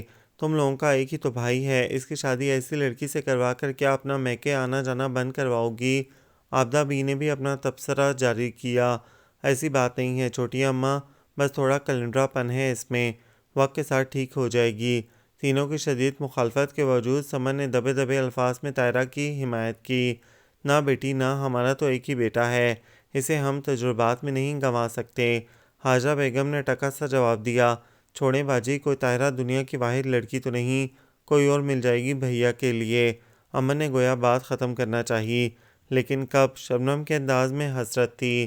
سنو طاہرہ، میرا ایک کام کر دو گی؟ کسی پیراگراف کے ٹرانسلیشن میں الجھی طاہرہ کو بڑی سوچ بچار کے بعد اس نے مخاطب کیا۔ دل چاہا تو کر دوں گی، وہ بھی طاہرہ تھی، اتنی آسانی سے ہاتھ کیسے آتی؟ دل کو اپنے مارو گولی، میرا چھوٹا سا کام کر دو، یہ خط ریحانہ آنٹی کی بھتیجی تک پہنچا دو۔ اس کی لاپرواہی کو خاطر میں نہ لاتا وہ فوراً بولا، دل کو گولی تو آپ نے مار ہی دی ہے، میں خود کیا ماروں؟ زیر لب بڑبڑاتے آنکھوں میں آئے آنسو چھپانے کے لیے اس نے کتاب پوری طرح اپنے چہرے کے سامنے کر لی۔ یہ تمہیں آج پڑھاکو بننے کی کیا سوچ رہی ہے؟ پہلے میری بات کا جواب دو، میرا کام کرو گی یا نہیں؟ جھنجھلا کر اس نے کتاب اس کے ہاتھ سے کھینچنا چاہی۔ کر دوں گی آپ کا کام، پڑھنے تو دیں مجھے، اتنا مشکل پیراگراف ہے، سمجھ ہی میں آ کر نہیں دے رہا۔ اس کی آواز رونے لگی۔ تو اس میں رونے کی کیا بات ہے؟ نہیں سمجھ میں آ رہا تو مجھ سے کہو، میں سمجھا دوں گا۔ اس کی آنکھوں میں تیرتے آنسو دیکھ کر وہ فوراً ہی پسیج گیا، پھر ہاتھ میں کتاب لے کر بڑی دیر تک اسے سمجھاتا رہا۔ وہ یوں ہی خالی خالی نظروں سے اس کے ہلتے لبوں کو دیکھتی رہی۔ اب ٹھیک ہے، اب تو کوئی مشکل نہیں۔ مسلسل 10 منٹ بولنے کے بعد وہ چند لمحے خاموش رہ کر اس سے مخاطب ہوا تھا۔ ہاں ٹھیک ہے، اب میں جاؤں؟ وہ کھوئی کھوئی کیفیت میں بولی، پڑھنے میں دل ہی نہیں لگاتی ہو تم تو، تمہیں سمجھ میں کیسے آئے گا کچھ؟ اس کی خیر دماغی اور عدم دلچسپی کو اس نے بھی بھانپ لیا تھا، سو فوراً ہی ٹوکنے لگا، دل جہاں لگانا تھا بہت پہلے لگا چکی، اب کسی چیز میں لگنا مشکل ہے۔ بے بسی سے بولتی وہ اپنی کتابیں سمیٹ رہی تھی۔ کہاں لگا لیا ہے تم نے اپنا دل؟ ٹنکو کی سائیکل میں یا منو کی پتنگ میں؟ اس کی آزردگی کو سمجھے بغیر اس نے مذاق اڑایا۔ آپ نہیں سمجھ سکتے اس بات کو، جانے دیں۔ وہ جیسے یکدم ہی بڑی ہو گئی تھی۔ مجھے سمجھنا بھی نہیں ہے تمہاری اونگی مونگی باتیں، میں تم سے صرف اپنے کام کا پوچھ رہا ہوں۔ تینوں والدائیں باہر صحن میں بیٹھی ہمسایوں کی غیبت میں مصروف تھیں، چنانچہ وہ بڑے اطمینان سے اپنا مدعا بیان کر رہا تھا۔ ٹھیک ہے، کر دوں گی آپ کا کام، آگے آپ کی قسمت۔ بالآخر اس نے حامی بھر ہی لی۔ یہ لیجیے آپ کی امانت۔ کتاب میں سے نکال کر ایک طے کیا ہوا پرچہ اس کی طرف بڑھایا، لیکن جیسے ہی اس نے ہاتھ میں لینے کی کوشش کی اپنا ہاتھ واپس کھینچ لیا۔ رات بھر ٹریجڈی فلموں کے ہیروئنوں کی طرح آنسو بہانے کے بعد وہ آج پھر اپنے پہلے والے موڈ میں تھی۔ محبت میں طلب کیسی؟ اس نے اپنے آپ کو سمجھا لیا تھا۔ کیا ہے طاہرہ، دو نا مجھے یہ پیپر۔ منجلی اماں اس کے کمرے کے دروازے کے ساتھ رکھے گملوں کو پانی دے رہی تھی، سو آواز دبا کر التجا کی۔ ایسی چیزیں اتنی آسانی سے تھوڑا ہی ملا کرتی ہیں۔ پرچے کو کتاب میں رکھ کر کتاب اپنے دونوں ہاتھ میں مضبوطی سے تھام کر اسے جلایا۔ وہ بھی سمجھ گیا کہ اس کی بے تابی کو دیکھ کر تنگ کر رہی ہے، اس لیے انجان بن گیا۔ ٹھیک ہے، مت دو، میں کون سا مرا جا رہا ہوں اس کے لیے۔ اچھا، تو پھر ایسا کرتی ہوں، آپ کی کسی ایک والدہ ماجدہ کو دے دیتی ہوں۔ ویسے کس کو دوں؟ اچھا کو کافی لمبا کرتے ہوئے اس نے اسے دھمکایا تھا، اور آخر میں سرگوشی میں رائے بھی پوچھی تھی۔ خدا کے لیے طاہرہ، کیوں میری محبت کو شروع ہونے سے پہلے ہی ختم کر دینے پر تلی ہو؟ وہ اس کی دھمکی سے فوراً ہی مروب ہو گیا۔ بھائی، آپ کو مجھ سے اتنا خوفزدہ ہونے کی کیا ضرورت ہے؟ ساری دنیا آج کل گیو اینڈ ٹیک، لین دین کے اصول پر چل رہی ہے۔ اگر آپ کو بھی مجھ سے اپنے کام کی چیزیں چاہیے تو پہلے میرا کام بھی کرنا ہوگا۔ تمہارا کام؟ تمہیں کیا کام ہے؟ کیا نکڑ والے کلو کسائی کو پریم پتر بھجوانا ہے؟ اس کی سودے بازی کی ادا اسے ایک آنکھ نہیں بھائی تھی، سو جل کر اس کی ناپسندیدہ ہستی کا حوالہ دیا۔ فی الحال تو آپ سے امپورٹنٹ ٹاپک کے پھرے بنوانے ہیں۔ اس کی دل جلی بات پر کوئی رد عمل ظاہر کیے بغیر اپنا مطالبہ پیش کیا تھا۔ اچھا بنا دوں گا، اب تو دے دو مجھے وہ خط۔ منجلی اماں پودوں کو پانی دے کر وہاں سے جا چکی تھیں، سو اطمینان سے خط کا لفظ استعمال کیا۔ ہائے ہائے، کیا زمانہ آ گیا ہے، اب استاد خود شاگردوں کو پھرے بنا کر دیا کریں گے۔ کتاب سے فولڈ کیا کاغذ نکال کر اسے دیتے ہوئے وہ چھیڑنے سے باز نہیں آئی تھی، لیکن وہ پوری طرح اپنے خط کا جواب پڑھنے میں مہو تھا۔ خوشی سے چہرہ 1000 وولٹ کے بلب کی طرح جگمگا رہا تھا۔ ایسا کرنا طاہرہ، جاتے وقت مجھ سے جواب لے کر جانا، میں ابھی لکھ دوں گا۔ جی نہیں، میں کوئی کبوتری نہیں ہوں جو ادھر سے ادھر سندیسے پہنچاتی رہوں۔ فون نمبر دے دوں گی عطیہ آپا کو آپ کی دکان کا، خود ہی رابطہ کر لیں گی وہ آپ سے۔ اس کی خوشی کو ملیا میٹ کرتی وہ عطیہ آپا کے الفاظ پر زور دے کر بولی، وہ تمہاری عطیہ آپا کہاں سے ہو گئی؟ اچھی خاصی کم عمر لگتی ہے۔ رفیع زمان کو اس کا آپا پکارنا برا لگا۔ کیوں، بی اے میں پڑھ رہی ہیں وہ؟ مجھ سے بڑی ہی ہوں گی، میں نے تو ابھی انٹر بھی نہیں کیا۔ اگر مسلسل 2 سال سے انگلش کے پیپر میں فیل نہ ہو رہی ہوتی تو آپ بھی اس وقت بی اے فائنل میں ہوتی۔ رفیع زمان نے اسے حقیقت یاد دلانی چاہی۔ کچھ بھی ہو، ہم تو کلاسوں سے عمر کا اندازہ لگاتے ہیں، جتنی کلاس بڑی ہوگی اتنی ہی عمر بھی زیادہ۔ وہ ڈھٹائی سے اپنی بات پر جمی تھی۔ سارا سال اسکول والے بچوں کو سردی گرمی خزاں بہار 4 موسموں کے نام رٹواتے رہتے ہیں، جبکہ اس ملک میں گرمی کے سوا کوئی دوسرا موسم آتے میں نے اپنی زندگی میں کبھی نہیں دیکھا۔ پتہ نہیں باقی کے 3 کب آتے ہیں اور کب چلے جاتے ہیں، جو ہمیں علم ہی نہیں ہوتا۔ بس کے انتظار میں اپنی دوست سیما کے ساتھ اسٹاپ پر کھڑی وہ دوپٹے کے پلو سے چہرے پر آئی پسینے کی بوندیں صاف کرتی مسلسل بڑبڑا رہی تھی۔ ایک تو گرمی واقعی بہت تھی، دوسرے پیپر بھی اچھا نہیں ہوا تھا۔ قسمت کی ستم ظریفی سے انہیں ممتحن بڑی سخت قسم کی ٹکرا گئی تھیں، چنانچہ دھمکیاں دے کر رفیع زمان سے بنوائی گئی پرچیاں نکالنے کا موقع بھی نہیں مل سکا تھا۔ تم کیوں گونگے کا گڑ کھائے کھڑی ہو؟ کچھ بولتی کیوں نہیں؟ موسم پر اپنے رواں تبصرے پر سیما کی رائے شامل نہ ہونے پر اسے کچھ بے چینی ہوئی۔ میں سوچ رہی ہوں اگر اس بار بھی فیل ہو گئی تو کیا ہوگا؟ سیما کافی روحانسی ہو رہی تھی۔ اس میں سوچنے کی کیا بات ہے؟ معلوم ہی ہے تمہیں کہ وہ تمہارا سڑیل منگیتر شادی کو پھر 1 سال کے لیے بڑھا دے گا۔ سیما کی منگنی اپنے خالہ زاد سے ہو چکی تھی، وہ دونوں ایک دوسرے کو پسند بھی کرتے تھے، لیکن اس کا منگیتر چونکہ خود پڑھا لکھا تھا اس لیے اس نے شرط رکھی ہوئی تھی کہ سیما کو شادی سے پہلے کم از کم انٹر ضرور کرنا ہوگا، آگے بی اے ایم اے وہ خود کروا لے گا۔ سیما کو بی اے ایم اے کرنے کی کوئی خواہش نہیں تھی، لیکن فی الحال اس نے خاموشی اختیار کی ہوئی تھی اور شادی کے لیے لازمی شرط یعنی انٹر پاس ہونے کے مرحلے سے گزرنے کی کوشش کر رہی تھی۔ آگے کے لیے اس نے سوچ رکھا تھا کہ بس ایک بار شادی ہو جائے، پھر وہ خود مسٹر خالد اپنے منگیتر سے نپٹ لے گی۔ تمہیں اللہ پوچھے طاہرہ، دوست کے غم میں شریک ہونے، اسے دلاسا دینے کے بجائے زخموں پر نمک چھڑک رہی ہو، لے کر جھڑ شادی کو 1 سال بڑھا دیا۔ یہ نہیں کہہ سکتی تھی کہ سیما انشاءاللہ تم اس سال ضرور پاس ہو جاؤ گی اور تمہارے ہاتھوں پر مہندی رچ جائے گی، یا یہ کہ سیما تم فکر مت کرو، اگر فیل بھی ہو گئیں تو خالد اس بار اپنی شرط میں نرمی کر لے گا اور تمہیں انٹر کروانے کا ارادہ شادی کے بعد تک ملتوی کر دے گا۔ سیما کو طاہرہ کی بے نیازی ایک آنکھ نہیں بھائی تھی، سو اب اسے آڑے ہاتھوں لے رہی تھی۔ بھائی میں کافی حقیقت پسند ہوں، اس لیے تمہیں وہی بتا رہی ہوں جو اصل میں تمہارے ساتھ پیش آئے گا، لہٰذا بہتر ہے کہ تم بھی شیخ چلی کی طرح خواب دیکھنے سے پرہیز کرو اور گھر جا کر دوبارہ پیپر کی تیاری کرنے بیٹھ جاؤ۔ اس کے بڑی ادا سے حقیقت پسند ہونے کا اعلان کرنے پر سیما کا دل تو یہی چاہا کہ ہاتھ میں پکڑی فائل اس کے سر پر دے مارے، لیکن سٹاپ پر کھڑے دیگر لوگوں کی وجہ سے لحاظ کر گئی۔ البتہ زبان کے جوہر دکھانے میں کوئی رکاوٹ نہ تھی، اس لیے جوابی حملہ کر ڈالا۔ بڑی آئیں حقیقت پسند۔ حقیقت پسند ہوتی تو اب تک اکتوبر کے مہینے میں گرمی کی شدت برداشت کرنے کی عادی ہو گئی ہوتی، اور وہ دیکھو ایک اور حقیقت اتر رہی ہے تمہارے رفیع الزمان کی بائک سے۔ اچانک اس کی نظر رفیع الزمان کے ساتھ کالج یونیفارم میں ملبوس عطیہ پر پڑی تھی، اور نہایت تیزی سے اس نے بات کا رخ موسم سے اس کی طرف موڑ دیا تھا۔ اوہو، یہ عطیہ آپا تو بڑی تیز نکلیں، گھر سے چلی ہوں گی کالج کے لیے اور پہنچی ہوئی تھی سیر سپاٹے کرنے۔ طاہرہ نے بغور عطیہ کے میک اپ زدہ چہرے کا جائزہ لیتے ہوئے کہا۔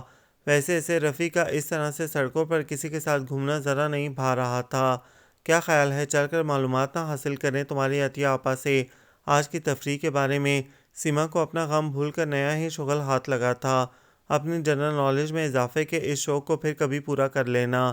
اس وقت بس میں سوار ہو جاؤ، پہلے ہی گھنٹہ بھر انتظار کے بعد تشریف لائی ہے۔ طاہرہ بازو تھام کر عطیہ کے پاس جانے کے لیے مچلتی سیما کو بمشکل گھسیٹ کر بس تک لے جانے میں کامیاب ہو سکی۔ کیسا ہوا تمہارا پیپر؟ سوالات کا پرچہ ہاتھ میں تھامے وہ طاہرہ سے استفسار کر رہا تھا، ویسا ہی جیسا پچھلے 2 سال سے ہو رہا ہے۔ نہایت اطمینان سے شانے اچکا کر جواب دیا گیا۔ کیا، اور وہ جو میں نے اتنی محنت سے تمہیں پڑھایا تھا اور وہ جو رات بھر جاگ کر پھرے بنا کر دیے تھے وہ کچھ کام نہیں آئے؟ اس کے اس درجے نالائکی پر رفیع الزمان کو شدید صدمہ پہنچا۔ محنت سے کب پڑھایا تھا؟ اگر محنت سے پڑھایا ہوتا تو میرا پیپر اچھا نہیں ہوتا۔ محنت تو آپ آج کل صرف عطیہ آپا پر کر رہے ہیں۔ اپنی نااہلی پر پردہ ڈالنے کے لیے سارا الزام اس کے سر ڈال دیا۔ یہ تمہاری پڑھائی سے عطیہ کا کیا تعلق جو تم خواہ مخواہ اسے بیچ میں گھسیٹ رہی ہو؟ اپنی دکھتی رگ پر ہاتھ رکھے جانے پر وہ چلبلا اٹھا۔ تعلق تو ہے، اب یہی دیکھ لیں کہ آج جب میں پیپر دے کر نکلی تو دیکھا عطیہ آپا شاہی سواری سے اتر کر بس اسٹاپ پر قدم رنجہ فرما رہی ہیں۔ ایسے حالات میں مجھ جیسی شریف باحیا لڑکی کا ذہن تو متاثر ہوگا ہی نا، اور جب ذہن ہی صحیح کام نہ کرے تو بندہ پیپر کیا خاک اچھا کر سکتا ہے؟ پیپر کی بات رونما ہونے والے واقعے کو پیپر کی خرابی سے منسوب کرنے کا نادر خیال طاہرہ کے زرخیز ذہن میں ہی آ سکتا تھا۔ اوہ، تو تمہارا سینٹر اس کے کالج میں بنا تھا۔ اپنے موقع واردات پر دیکھ لیے جانے پر وہ کچھ جھیم سا گیا۔ ویسے استاد محترم، یہ کوئی اچھی بات نہیں ہے۔ اچھا خاصا صاف ستھرا ماضی رہا ہے آپ کا، اب اگر کسی نے ایسی حرکتیں کرتے دیکھ لیا تو ساری زندگی کی پارسائی پر حرف آ جائے گا۔ بہتر ہے اپنی اماؤں کو راضی کر کے عطیہ آپا کے گھر بھیج دیں تاکہ تعلق رجسٹرڈ ہو جائے۔ لاپرواہی سے کرسی جھلاتی وہ بڑے ہلکے پھلکے انداز میں اسے اس کی غلطی کا احساس دلا رہی تھی۔ اچھا تو مجھے بھی نہیں لگتا، لیکن مجبور ہو جاتا ہوں۔ خیر، ایک آدھ دن میں اماں سے بات کروں گا، پہلے ذرا ریحانہ آنٹی سے تعلقات ہموار کر لوں۔ وہ واقعی بڑی شفاف زندگی گزارنے والا لڑکا تھا اور ان سب باتوں کو دلی طور پر اچھا بھی محسوس نہیں کرتا تھا، لیکن جب عطیہ فون پر ملنے کی فرمائش کرتی اور محبوبانہ انداز میں اپنی بے قراری کا حال سناتی تو ناچار اسے حامی بھرنی پڑتی۔ یوں بھی ابتدائی دن تھے محبت کے، جس میں محبوب کی بات ماننے سے انکار کرنا تو دور کی بات، اس کے آبرو کے معمولی سے اشارے کو نظر انداز کرنا بھی ناممکن لگتا ہے۔ چنانچہ کسی اچھے ہوٹل میں لنچ کی فرمائش ہو یا کسی سوٹ چپل چوڑی پر پسندیدگی کا اظہار، رفیع الزمان عطیہ کی ہر بات زبان سے ادا ہونے سے پہلے پوری کرنے کی کوشش کرتا تھا۔ جو کچھ کرنا ہے جلدی کریں سر جی، ایسا نہ ہو کہ یہ کوڑی بھی آپ کے ہاتھ سے نکل جائے۔ ویسے بھی اب رمضان شروع ہونے والے ہیں، اس قسم کی حرکتیں زیب نہیں دیں گی اتنے مقدس مہینے میں۔ جب سے رفیع نے اسے پڑھانا شروع کیا تھا وہ ایسے ہی القابات سے اسے پکارنے لگی تھی۔ زیادہ بھی نصیحت بننے کی ضرورت نہیں ہے، مجھے خود بھی پتہ ہے کہ کیا کرنا چاہیے اور کیا نہیں۔ مسلسل طعنے بازی نے آخر کار اسے تپا ہی دیا تھا۔ ہم تو آپ کے خیر خواہ ہیں، اگر آپ کو ہماری باتیں اچھی نہیں لگتی تو لیجیے اپنا منہ بند کیے لیتے ہیں، بلکہ یہاں سے رخصت ہی لے لیتے ہیں۔ ویسے بھی اب ہم فارغ التحصیل ہو گئے ہیں اور ہمیں آپ کی خوشامدوں کی ضرورت نہیں رہی۔ فارغ التحصیل تو خیر کبھی نہیں ہو سکتی آپ، البتہ رزلٹ آنے کے بعد اپنی امی کے ہاتھوں فارغ البال ضرور ہو جائیں گی۔ خیر کسی بھی طرح سے ہی آپ نے یہاں سے جانے کا جو فیصلہ کیا ہے اس پر میں تہ دل سے آپ کا مشکور ہوں۔ اس کے شاہانہ انداز میں بولنے پر اس کے لہجے میں جواب دیتے اس نے ہاتھ کے اشارے سے اسے باہر کا راستہ دکھایا۔ جا رہی ہوں، کیوں آنکھیں ماتھے پر چڑھا رہے ہیں؟ دل جلانے والے انداز میں مسکراتی وہ باہر کی طرف چل دی۔ طاہرہ ذرا اپنی ماں کو بھیجنا، یہ منہ ڈیزائن پلے ہی نہیں پڑ رہا، اس سے پوچھوں گی شاید اس کی سمجھ میں آ جائے۔ رنگ برنگے اون کے گولے سامنے پھیلائے حاجرہ بیگم صحن میں بیٹھی بڑی ارق ریزی سے سویٹر کے ایک نمونے پر غور کر رہی تھیں۔ اچھا خالہ بھیج دوں گی، سعادت مندی سے جواب دیتی وہ دہلیز پار کر گئی۔ خالی ہاتھ فقیرنیوں کی طرح آئی تھی تم اس گھر میں، نہ کوئی زیور، نہ گہنا، نہ کپڑے لتے، کچھ بھی تو ساتھ نہیں تھا، اور آج چلی ہو یہاں کی چیزوں پر حق جتانے۔ حاجرہ بیگم پوری قوت سے چلا رہی تھیں۔ خالی ہاتھ آئی تھی، بھا کر تو نہیں آئی تھی۔ جتنا آپ کا حق ہے اس گھر پر اور یہاں کی چیزوں پر اتنا ہی میرا بھی ہے۔ زبیدہ خاتون بھی پیچھے نہیں تھیں۔ آج برسوں بعد ان لوگوں کو ساس کا صندوق کھولنے کا خیال آیا تھا۔ عابدہ بی نے آئیڈیا دیا تھا کہ اس بار رمضان میں اماں کے پرانے برتنوں کو کلئی کر کے استعمال کیا جائے، چنانچہ وہ تینوں سٹور روم میں ان کا بڑا صندوق کھولے کھڑی تھیں۔ ایک نقشین ڈونگے کا ڈھکن ہٹانے پر چمکتے ہوئے سونے کے بٹن نظر آئے۔ یہ بٹن حاجرہ بیگم نے اپنی شادی کے ابتدائی سالوں میں ہی انہیں استعمال کرتے دیکھے تھے۔ ان کا شروع ہی سے ان بٹنوں پر بہت دل تھا، سو اب برسوں بعد سامنے پا کر فوراً ہی ان پر لپکیں، لیکن اس سے پہلے زبیدہ خاتون نے انہیں اپنے قبضے میں کر لیا۔ یہ تو میں لوں گی، ساتھ ہی بآواز بلند اعلان بھی فرما دیا۔ حاجرہ بیگم بھی اتنی آسانی سے اپنی من پسند چیز سے دستبردار ہونے والی نہیں تھیں، سو ایک محاذ قائم ہو گیا۔ بات تو میں سے بڑھ کر تانوں تشنوں تک جا پہنچی۔ بیچاری عابدہ بھی دونوں کو چپ کروانے کی کوشش میں ہلکان ہو کر آخرکار تھک ہار کر بیٹھ گئیں، جبکہ وہ دونوں پوری دلجمعی سے لڑنے میں مصروف تھیں۔ گھر پر اور گھر کی چیزوں پر حق کی بات کرتی ہو، تم تو ویسے ہی برسوں پہلے میرے گھر پر قبضہ جمانے آ گئی تھیں۔ نہ جانے تمہارے اماں ابا نے کیا جادو کیا تھا رفیع کے ابا پر کہ وہ تمہیں میرے سینے پر مونگ دلنے یہاں لے آئے، اور بجائے اس کے کہ تم میری احسان مند ہو یہاں پر اپنا حق جتا رہی ہو۔ حاجرہ بیگم کو پرانے غم ستا رہے تھے۔ میرے اماں ابا نے جادو کیا ہو یا نہ کیا ہو، تم نے ضرور جادو کیا تھا مرحوم پر، جو وہ تم جیسی عورت سے شادی کر بیٹھے۔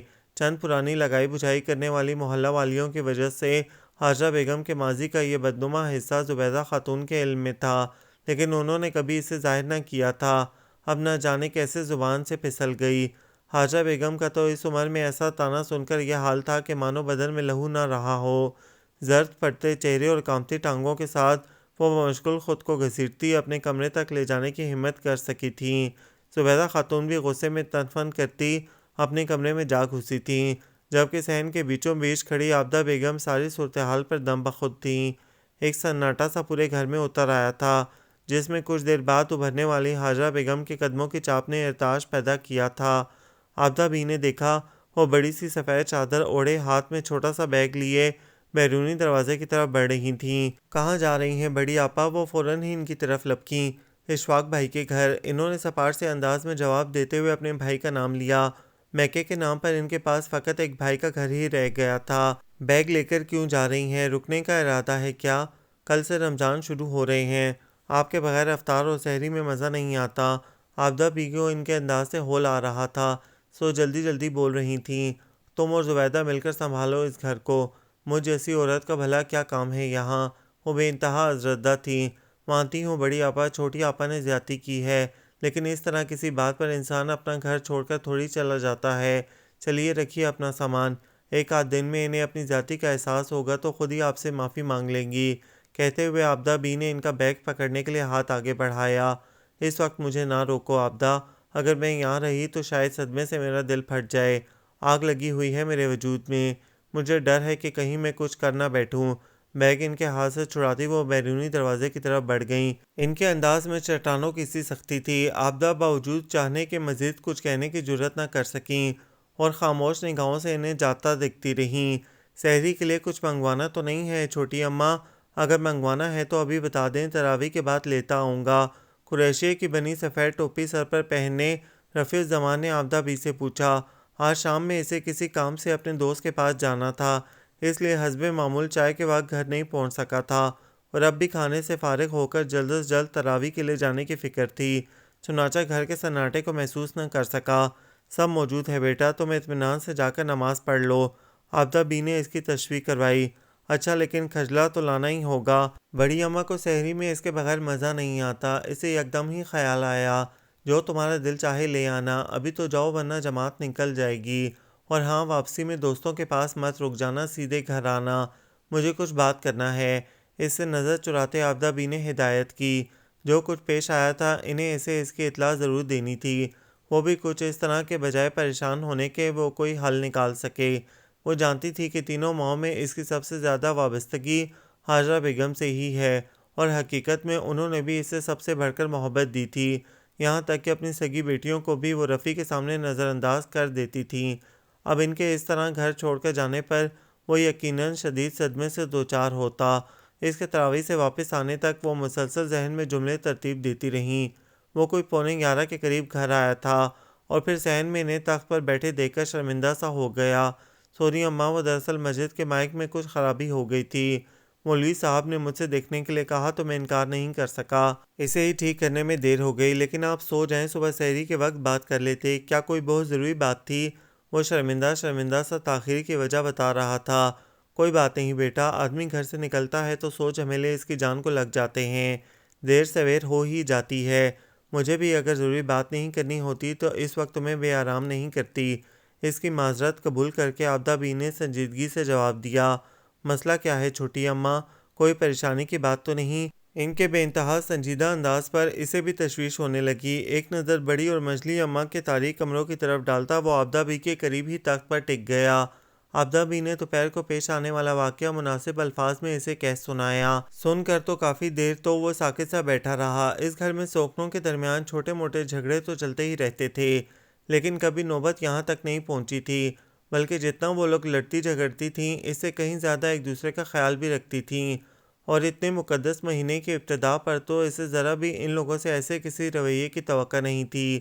وہ تو کھانے کے وقت گھر آنے پر بھی ان دونوں کے سامنے نظر نہ آنے پر یہی سمجھا تھا کہ اندر کسی کام میں مصروف ہوں گی، لیکن اب جو کچھ سن رہا تھا وہ ٹھیک نہیں تھا۔ عابدہ بی سے ساری بات سننے کے بعد بغیر کچھ کہے وہ خاموشی سے اپنے کمرے میں اٹھایا تھا۔ جب وہ اسے سحری کے لیے جگانے اس کے کمرے میں آئیں تو وہ انہیں جاگتا ہوا ہی ملا۔ ان کے کہنے پر دسترخوان تک آ کر بیٹھا بھی تھا، لیکن سامنے دونوں ماؤں کو بیٹھے دیکھ کر اسے بڑی ماں شدت سے یاد آئی تھیں۔ ان تینوں کو برسوں سے اپنے ارد گرد دیکھنے کی عادت اتنی پختہ تھی کہ اس وقت ایک کی کمی نے سارے منظر کو ادھورا سا کر دیا تھا۔ سامنے رکھے اپنے پسندیدہ شامی کباب اور ورکی پراٹھے بھی اس کی توجہ اپنی طرف مبذول نہیں کروا پا رہے تھے۔ اس کا سارا دھیان تو اس شاپر کی طرف تھا جس میں وہ کل رات بڑی اماں کے لیے کھجلا لایا تھا، اور وہ ابھی تک تخت پر اسی طرح دھرا تھا جیسے رات اس نے رکھا تھا۔ شروع کرو بیٹا، ٹائم ختم ہو جائے گا۔ اس پر چھائی سکوت سے گھبرا کر بالآخر عابدہ بی نے اسے ٹوک ہی دیا۔ آپ لوگ کھائیں اماں، میرا دل نہیں چاہ رہا۔ یکدم ہی وہ اٹھ کر باہر کی طرف چل پڑا۔ عابدہ بی شکوہ کناں نگاہوں سے زبیدہ خاتون کی طرف دیکھنے لگیں، جنہوں نے خود بھی ہاتھ میں پکڑا پہلا لقمہ ابھی تک منہ میں نہ رکھا تھا۔ خالہ کچھ کریں، کسی طرح حاجرہ خالہ کو گھر لے کر آئیں، ورنہ یہ گھر بالکل ویران ہو جائے گا۔ طاہرہ منت بھرے انداز میں عابدہ بی سے مخاطب تھیں۔ جس طرح پچھلے 10 دن سے اس گھر پر موت کا سا سناٹا طاری تھا، اور سب سے بڑھ کر رفیع الزمان کے چہرے پر جو اداسی چھائی تھی، اسے دیکھ دیکھ کر اس کا دل خون ہوا جا رہا تھا۔ کیا کروں بچی، میں تو اپنی سی پوری کوشش کر رہی ہوں، لیکن کوئی میری سنتا ہی نہیں۔ بڑی آپا ہیں تو اپنی جگہ اینٹ کر بیٹھی ہیں، 10 چکر لگا آئی ہوں ان 10 دنوں میں ان کے بھائی کے گھر کے۔ خود رفیع نے بھی 1000 منت سماجت کی ہے، لیکن انہوں نے تو جیسے اپنا دل پتھر کر لیا ہے۔ یہاں چھوٹی آپا سے کچھ کہوں تو لگتا ہے پتھر سے سر پھوڑ رہی ہوں۔ ایسے چپ سادھ رکھی ہے انہوں نے خود پر کہ لگتا ہے اب قیامت تک نہیں بولیں گی۔ بیچارے میرے بچے کا اتنا سا منہ نکل آیا ہے، ڈھنگ سے کھاتا پیتا تک نہیں۔ ادھر بچیوں کی بھی فکر ہے، ان کے لیے عیدیاں بھیجنا ہے، خریداری کرنی ہے، 100 بکھیڑے ہیں۔ اب میں اکیلی جان کن کن مسئلوں سے نپٹوں، اور سچ تو یہ ہے کہ میری اپنی عقل بھی ٹھکانے نہیں، کسی کام میں دل ہی نہیں لگتا۔ کل سمن کا فون آیا تھا، آج آنے کا کہہ رہی تھی، اب دیکھو کیا کہتی ہے یہاں کے حالات دیکھ کر۔ میں نے فون پر تو کچھ نہیں بتایا، بہانہ بنا دیا کہ دونوں بازار گئی ہوئی ہیں، ورنہ تمہیں پتہ ہے جب تک ایک ایک سے الگ الگ بات نہ کر لے اس سے چین نہیں آتا۔ اب بھلا بتاؤ، سسرال میں بیٹھی بچی کو کیا یہاں کا حال سنا کر پریشان کرتی؟ دسیوں بکھیڑے ویسے ہی لگے ہوتے ہیں بیاہی بیٹیوں کی جان کے ساتھ۔ عابدہ بھی خود بڑی پریشان تھیں، سو اسے سارا حال کہی گئیں، ورنہ عام حالات میں وہ تینوں ہی اسے بہت زیادہ لفٹ کروانے کی قائل نہیں تھیں۔ سمن آپا آ جائیں تو مجھے بلا لیجیے گا خالہ، ہم دونوں ہی مل بیٹھ کر کوئی حل نکالنے کی کوشش کریں گے، وہ خلوص سے بولی۔ ٹھیک ہے بچی، جب سمن آئے گی تو میں تمہیں آواز دے لوں گی، عابدہ بی نے ایک سرد سی آہ بھرتے ہوئے جواب دیا۔ سنا ہے جس نے کسی کی دل آزاری کی ہو یا خود کسی سے قطع تعلق کر رکھا ہو، اللہ تعالیٰ اس کی کوئی عبادت قبول نہیں فرماتا، بلکہ میں نے تو یہ بھی سنا ہے کہ 3 دن تک ایک دوسرے سے بات نہ کرنے والا شخص دائرہ اسلام سے ہی خارج ہو جاتا ہے۔ عابدہ بی سے باتیں کرتی طاہرہ کی آواز تلاوت میں مصروف زبیدہ خاتون کو مسلسل ڈسٹرب کر رہی تھی۔ وہ کچن کے دروازے پر کھڑی اندر کام کرتی عابدہ بی سے گفتگو کر رہی تھی، لیکن والیوم اتنا بلند تھا کہ زبیدہ خاتون اپنے کمرے میں ہونے کے باوجود ہر لفظ پوری طرح سن سکتی تھیں۔ ویسے بھی انہیں یقین تھا کہ وہ یہ سب انہیں سنانے کے لیے ہی کہہ رہی تھی۔ پچھلے کئی دنوں سے ان پر بہت زیادہ پریشر تھا، کسی نے ان سے اپنے رویے کی معافی مانگنے پر تو زور نہیں دیا تھا، لیکن پھر بھی وہ سمجھ رہی تھی کہ سب ان سے ایسا ہی چاہتے ہیں۔ جس روز سمن گھر آئی تھی اس کے دوسرے ہی دن ان کی اپنی بیٹی شبنم نے انہیں فون پر خوب آڑے ہاتھوں لیا تھا اور باشگاف الفاظ میں کہہ دیا تھا کہ جب تک بڑی اماں گھر نہیں آئیں گی وہ تینوں بہنیں بھی انہیں اپنی شکل نہیں دکھائیں گی۔ ادھر رفیع الزمان اور عابدہ بھی ان سے مخاطب نہ ہوتے تھے، اپنے ہی گھر میں وہ احساس تنہائی کا شکار ہو گئی تھیں۔ انہیں لگتا تھا کہ سب مل کر انہیں دبانا چاہتے ہیں اور انصاف سے کام نہیں لے رہے، ورنہ زیادتی کی ابتدا تو حاجہ بیگم کی طرف سے ہوئی تھی، بات سونے کے بٹنوں کی نہیں تھی، بلکہ ان تانوں کی تھی جو انہوں نے انہیں دیے تھے۔ وہ نہیں جانتی تھی کہ ان کے بچے انہی جیسا سلوک حاجہ بیگم سے بھی کر رہے ہیں۔ دراصل یہ سب طاہرہ کے مشوروں پر ہو رہا تھا، اسی نے ان لوگوں کو سمجھایا تھا کہ کس طرح دونوں خواتین کو قابو کیا جا سکتا ہے۔ سوتیلی اولادیں ہونے کے باوجود وہ چاروں ان دونوں کو جان سے بڑھ کر عزیز تھے، ان کی کچھ دن کی بے رخی ہی ان دونوں کو راہ راست پر لا سکتی تھی۔ سمن نے بھی ماموں کے گھر فون کر کے ماں کو خبردار کر دیا تھا کہ چاہے زندگی گزر جائے وہ اپنے باپ کے گھر کے علاوہ کہیں اور ان سے ملنے نہیں آئے گی۔ اپنی سگی بیٹیوں کی دھمکیوں کو تو خیر وہ کیا خاطر میں لاتی، اصل مسئلہ رفیع الزمان کا تھا جس میں ان کی جان اٹکی رہتی تھی۔ شروع کے 10-12 دن ان کے پاس چکر لگانے کے بعد اس نے ان سے ملنے جانا چھوڑ دیا تھا اور اس کی صورت دیکھے بغیر دن گزارنا ان کے لیے دشوار ہوا جا رہا تھا۔ خود رفیع الزمان کب ان کے بغیر رہ سکتا تھا، لیکن بہنوں نے بمشکل اسے قائل کیا تھا کہ اماں کو واپس گھر لانے کا یہی حل سب سے زیادہ کارگر ہے۔ ناچار اسے ان کی بات ماننی پڑی تھی۔ عابدہ بھی اس موقع پر ان سب کی ہمنوا بنی ہوئی تھیں، سو سارا ڈرامہ بڑی کامیابی سے چل رہا تھا۔ اندر ہی اندر وہ دونوں پگھل رہی ہیں، یہ وہ سب جانتے تھے، بس انتظار تھا کہ کب موم ہوتی ہیں۔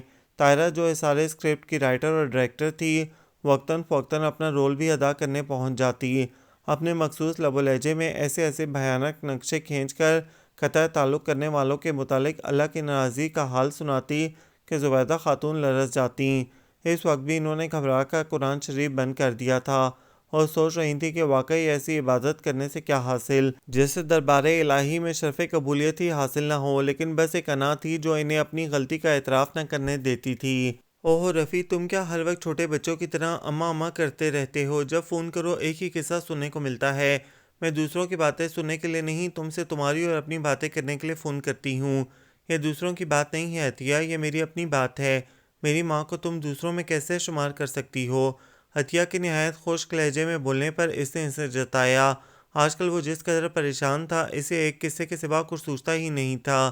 عطیہ کی محبت بھری باتیں، عید کی تیاریاں، شاپنگ، مستقبل کے پلان اسے کچھ بھی اچھے نہیں لگتے تھے اور وہ اس کے ہر بات کے بعد لوٹ پھر کر اپنی پریشانی کی طرف آ جاتا تھا۔ یوں بھی جس لڑکی کو وہ اپنی شریک سفر کی حیثیت سے دیکھتا تھا اپنی زندگی کے مسائل بھی اس سے شیئر کرنا چاہتا تھا، لیکن عطیہ کو اس ساری داستان نے بیزار کر دیا تھا۔ جب ہی وہ چمک کر بولی، تمہاری کوئی ایک ماں ہو تو بندہ ان کو برداشت بھی کر لے، 3 کے قصے سننا اور انہیں ہضم کرنا کم از کم میرے لیے تو بہت مشکل ہے۔ اگر تمہیں میرے ساتھ زندگی گزارنی ہے تو میری ماں کو برداشت کرنے کی عادت بھی ڈالنی ہوگی، ورنہ گزارا مشکل ہوگا۔ اس نے فوراً ہی تنبیہ کر ڈالی۔ اچھا ٹھیک ہے، لیکن فی الحال تو بور مت کرو اور یہ بتاؤ کہ کب میرے گھر اپنے گھر والوں کو بھیج رہے ہو؟ اس نے اپنے مطلب کی بات بیان کی۔ میں تمہیں بتا رہا ہوں کہ میرے گھر پریشانی ہے، بڑی اماں گھر پر موجود نہیں ہیں اور تم رشتہ بھیجنے کی بات کر رہی ہو۔ ان کی غیر موجودگی میں بھلا کون آئے گا تمہارے گھر والوں سے بات کرنے؟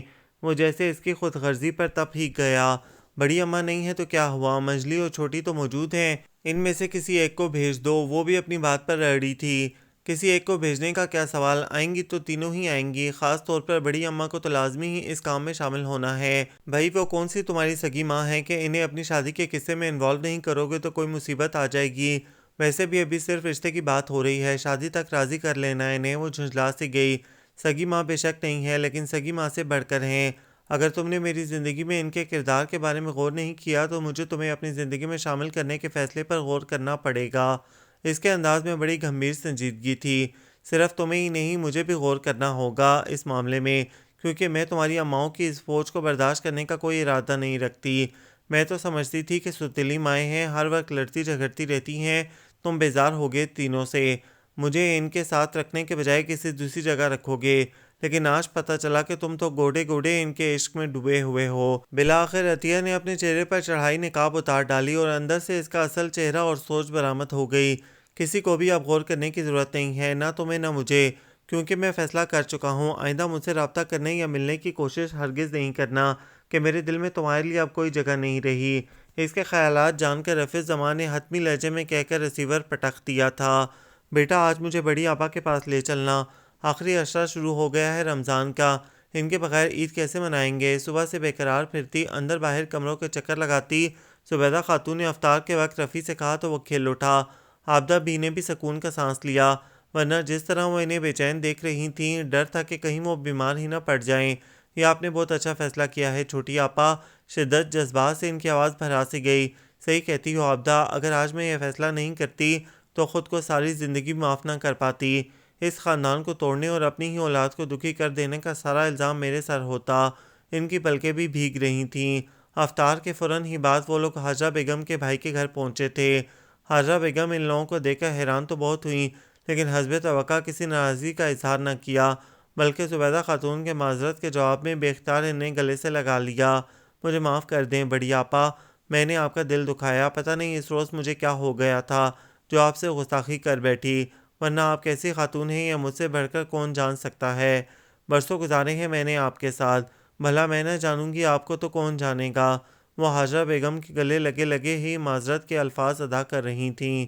جانے دو زبیدہ، غلطی میری بھی تھی، میں نے ہی بڑی ہو کر بڑے پن کا ثبوت نہیں دیا تھا، ورنہ بھلا مجھے کیا کرنا تھا ان معمولی بٹنوں کا، بس دل میں خیال تھا کہ رفیع کی دلہن کو بری میں چڑھاؤں گی۔ انہوں نے بھی اپنی غلطی کے اعتراف کے ساتھ وضاحت دی۔ گلے شکوے سارے بعد میں کرتے رہیے گا آپ لوگ، اب گھر چلنے کی تیاری کریں، اتنے تھوڑے دن رہ گئے ہیں عید میں اور کچھ تیاری نہیں، اب ہم تینوں مل کر ہی ہاتھ پاؤں چلائیں گے تو کچھ ہو سکے گا۔ بچیاں بھی تینوں اپنی اپنی جگہ ناراض بیٹھی ہیں، انہیں بھی راضی کرنا ہے۔ عابدہ بی نے دونوں کی توجہ فوری درپیش مسائل کی طرف مبذول کروائی۔ ہاں ہاں عابدہ، فکر مت کرو، سب ہو جائے گا، میں بس ابھی 2 منٹ میں اپنا بیگ لے کر آتی ہوں۔ حاجرہ بیگم فوراً ہی اٹھ کھڑی ہوئیں، لیکن آگے بڑھنے سے پہلے ہی رفیع زمان نے پیچھے سے ان کی گردن میں بازو حمیل کر دیے۔ اپنی بہنوں سے مل کر بیٹے کو بھول گئی ہیں میری اماں، چل ہٹ، میں تجھ سے بات نہیں کرتی، اتنے دنوں سے ملنے نہیں آیا اور اب محبت جتا رہا ہے۔ حاجرہ بیگم نے روٹھے روٹھے لہجے میں جواب دیا، لیکن اگلے ہی پل وہ اسے گلے سے لگائے کھڑی تھیں۔ دونوں سوکھنے اور بھائی بھاوج ان کے اس انداز پر مسکرا اٹھے، جانتے تھے وہ اس کے بغیر بالکل نہیں رہ سکتیں، ان کی ضد ٹوٹی ہی اس کی جدائی کی وجہ سے تھی، اس کے لیے دل تڑپا تھا، تبھی تو وہ گداس ہوئی تھیں اور انہیں اپنی غلطیوں کا احساس بھی ہوا تھا۔ رات کوئی 2:30 بجے کا عمل تھا۔ مسجد سے مشہور عالم دین کا بیان سن کر باجماعت صلاۃ تسبیح کی نماز پڑھنے کے بعد وہ گھر آیا تھا۔ 27ویں شب تھی، لہٰذا مسجدوں اور راستوں میں ہر جگہ چہل پہل تھی۔ وہ باقی وقت گھر میں ہی عبادت کرنے کے خیال سے واپس لوٹا تھا۔ حاجرہ بیگم کے کمرے میں وہ تینوں خواتین بھی ایک ساتھ عبادات میں مصروف تھیں۔ کچھ دیر اپنے کمرے میں بیٹھ کر تلاوت کرنے کے بعد اس کا دل اچانک ہی چھت پر جانے کو چاہا تھا۔ اچھی خاصی خنگی کے باوجود اس وقت وہ وہاں بہت اچھا محسوس کر رہا تھا۔ سارے ماحول پر ایک عجیب سا سحر طاری تھا۔ زیر لب درود شریف کا ورد کرتے وہ چھت پر ٹہل رہا تھا۔ ٹہلتے ٹہلتے وہ اپنی اور طاہرہ کی چھت کے درمیان موجود درمیانی دیوار تک پہنچا تو اس کی نظر جائے نماز پر بیٹھی اللہ سے راز و نیاز کرتی طاہرہ پر پڑی۔ بڑی سی سفید چادر کے حالے میں اس کے چہرے پر اتنا سکون تھا کہ وہ چند لمحے ٹکٹکی باندھے اسے دیکھتا رہا۔ ہمیشہ اونگے بونگے حلیے میں رہنے والی الہڑ مزاج کی لڑکی کے اندر اس وقت جانے ایسی کون سی خاص بات پیدا ہو گئی تھی کہ وہ اپنی نظریں واپس نہ موڑ سکا۔ اسے یوں محسوس ہو رہا تھا کہ جیسے آسمان سے جو نور کی لہریں اور رحمتوں کی برسات ہو رہی ہے، ان سب کا مرکز صرف اس لڑکی کی ذات ہے۔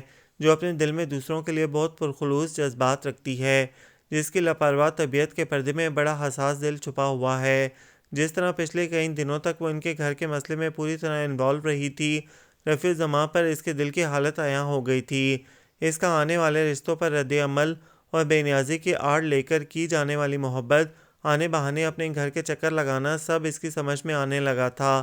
اور یہ لڑکی جو میرے گھر کے ماحول سمجھتی ہے، میری بہنوں کو اپنی بہنوں کی طرح اور میری ماں کو اپنی ماں کی جگہ دیتی ہے، کیا میری زندگی کی حقیقی شراکت دار ثابت نہیں ہوگی؟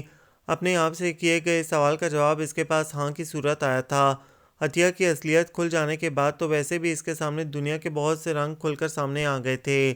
شاید اسی کی محبت بھری دعائیں تھیں کہ میرے گھر کا سکون ایک بار پھر قائم ہو گیا اور کسی فحش غلطی سے پہلے ہی مجھے اپنے فیصلے پر غور کرنے کا موقع مل گیا۔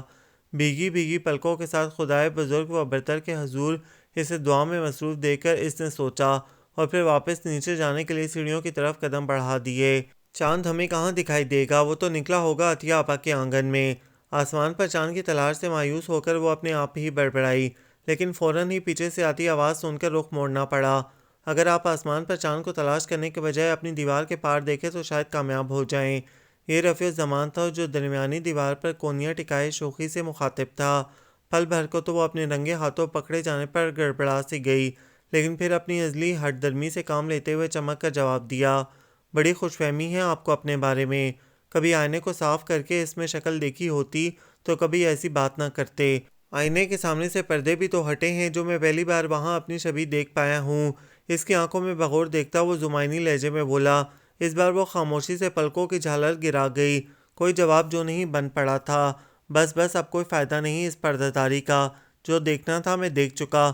اس کی پلکیں جھکا لینے پر اس نے چھیڑا تھا، آپ جا کر عطیہ آپا کے آئینوں میں اپنی شکل دیکھیں، خواہ مخواہ مجھے کیوں پریشان کر رہے ہیں؟ وہ اب وہاں سے جانے کے لیے پر تول رہی تھی۔ تمہاری عطیہ آپا کو ٹیوشن پڑھانے والے لوگ اچھے نہیں لگتے، اس لیے میں نے ان سے معذرت کر لی ہے۔ تمہارا تو ساری زندگی انٹر کرنے کا ارادہ نہیں ہے اور میں نے اس کام کی ذمہ داری اپنے سر لے لی ہے، لہٰذا مجبوری ہے۔ اب تو تمہیں ہمیشہ ہی مجھ سے ٹیوشن لینی ہوگی۔ وہ لمحوں میں دیوار پھاند کر اس کے سامنے جا کھڑا ہوا تھا اور اب اس کی فرار کی راہیں مسدود کر رکھی تھیں۔ پتہ نہیں کیا الفول بکے جا رہے ہیں، ہٹے سامنے سے، ابھی بہت کام ہے مجھے۔ وہ بے بس ہونے کے باوجود اس پر ظاہر نہیں کرنا چاہ رہی تھی۔ بک نہیں رہے بلکہ فرما رہے ہیں، اور اب آئندہ بھی ہمیشہ فرمایا ہی کریں گے، لہٰذا اب حد ادب قائم رکھنا سیکھ لیں۔ نیچے اب تک میری امائیں اور میری بہنیں آپ کے امی ابو کے پاس پہنچ چکی ہوں گی۔ کیوں پہنچ گئی ہوں گی؟ کچھ سمجھنے کے باوجود بھی وہ حیران تھی۔ پڑوس میں رہنے والے چاند سے مکھڑے کو اپنے گھر لانے کی درخواست کرنے۔ طاہرہ بیٹی جلدی سے نیچے آؤ، مہمان آئے ہیں۔ نیچے سے آتی امی کی آواز نے اسے ٹھیک طرح سے کچھ سمجھنے کا موقع نہ دیا اور وہ عجلت میں سیڑھیوں کی طرف بڑھی، لیکن فوراً ہی اس کا دایاں ہاتھ رفیع کی گرفت میں آ گیا۔ وہ اپنی جیب سے خوبصورت سی انگوٹھی نکال کر اس کی انگلی میں ڈال رہا تھا۔ عید مبارک ہو تمہیں۔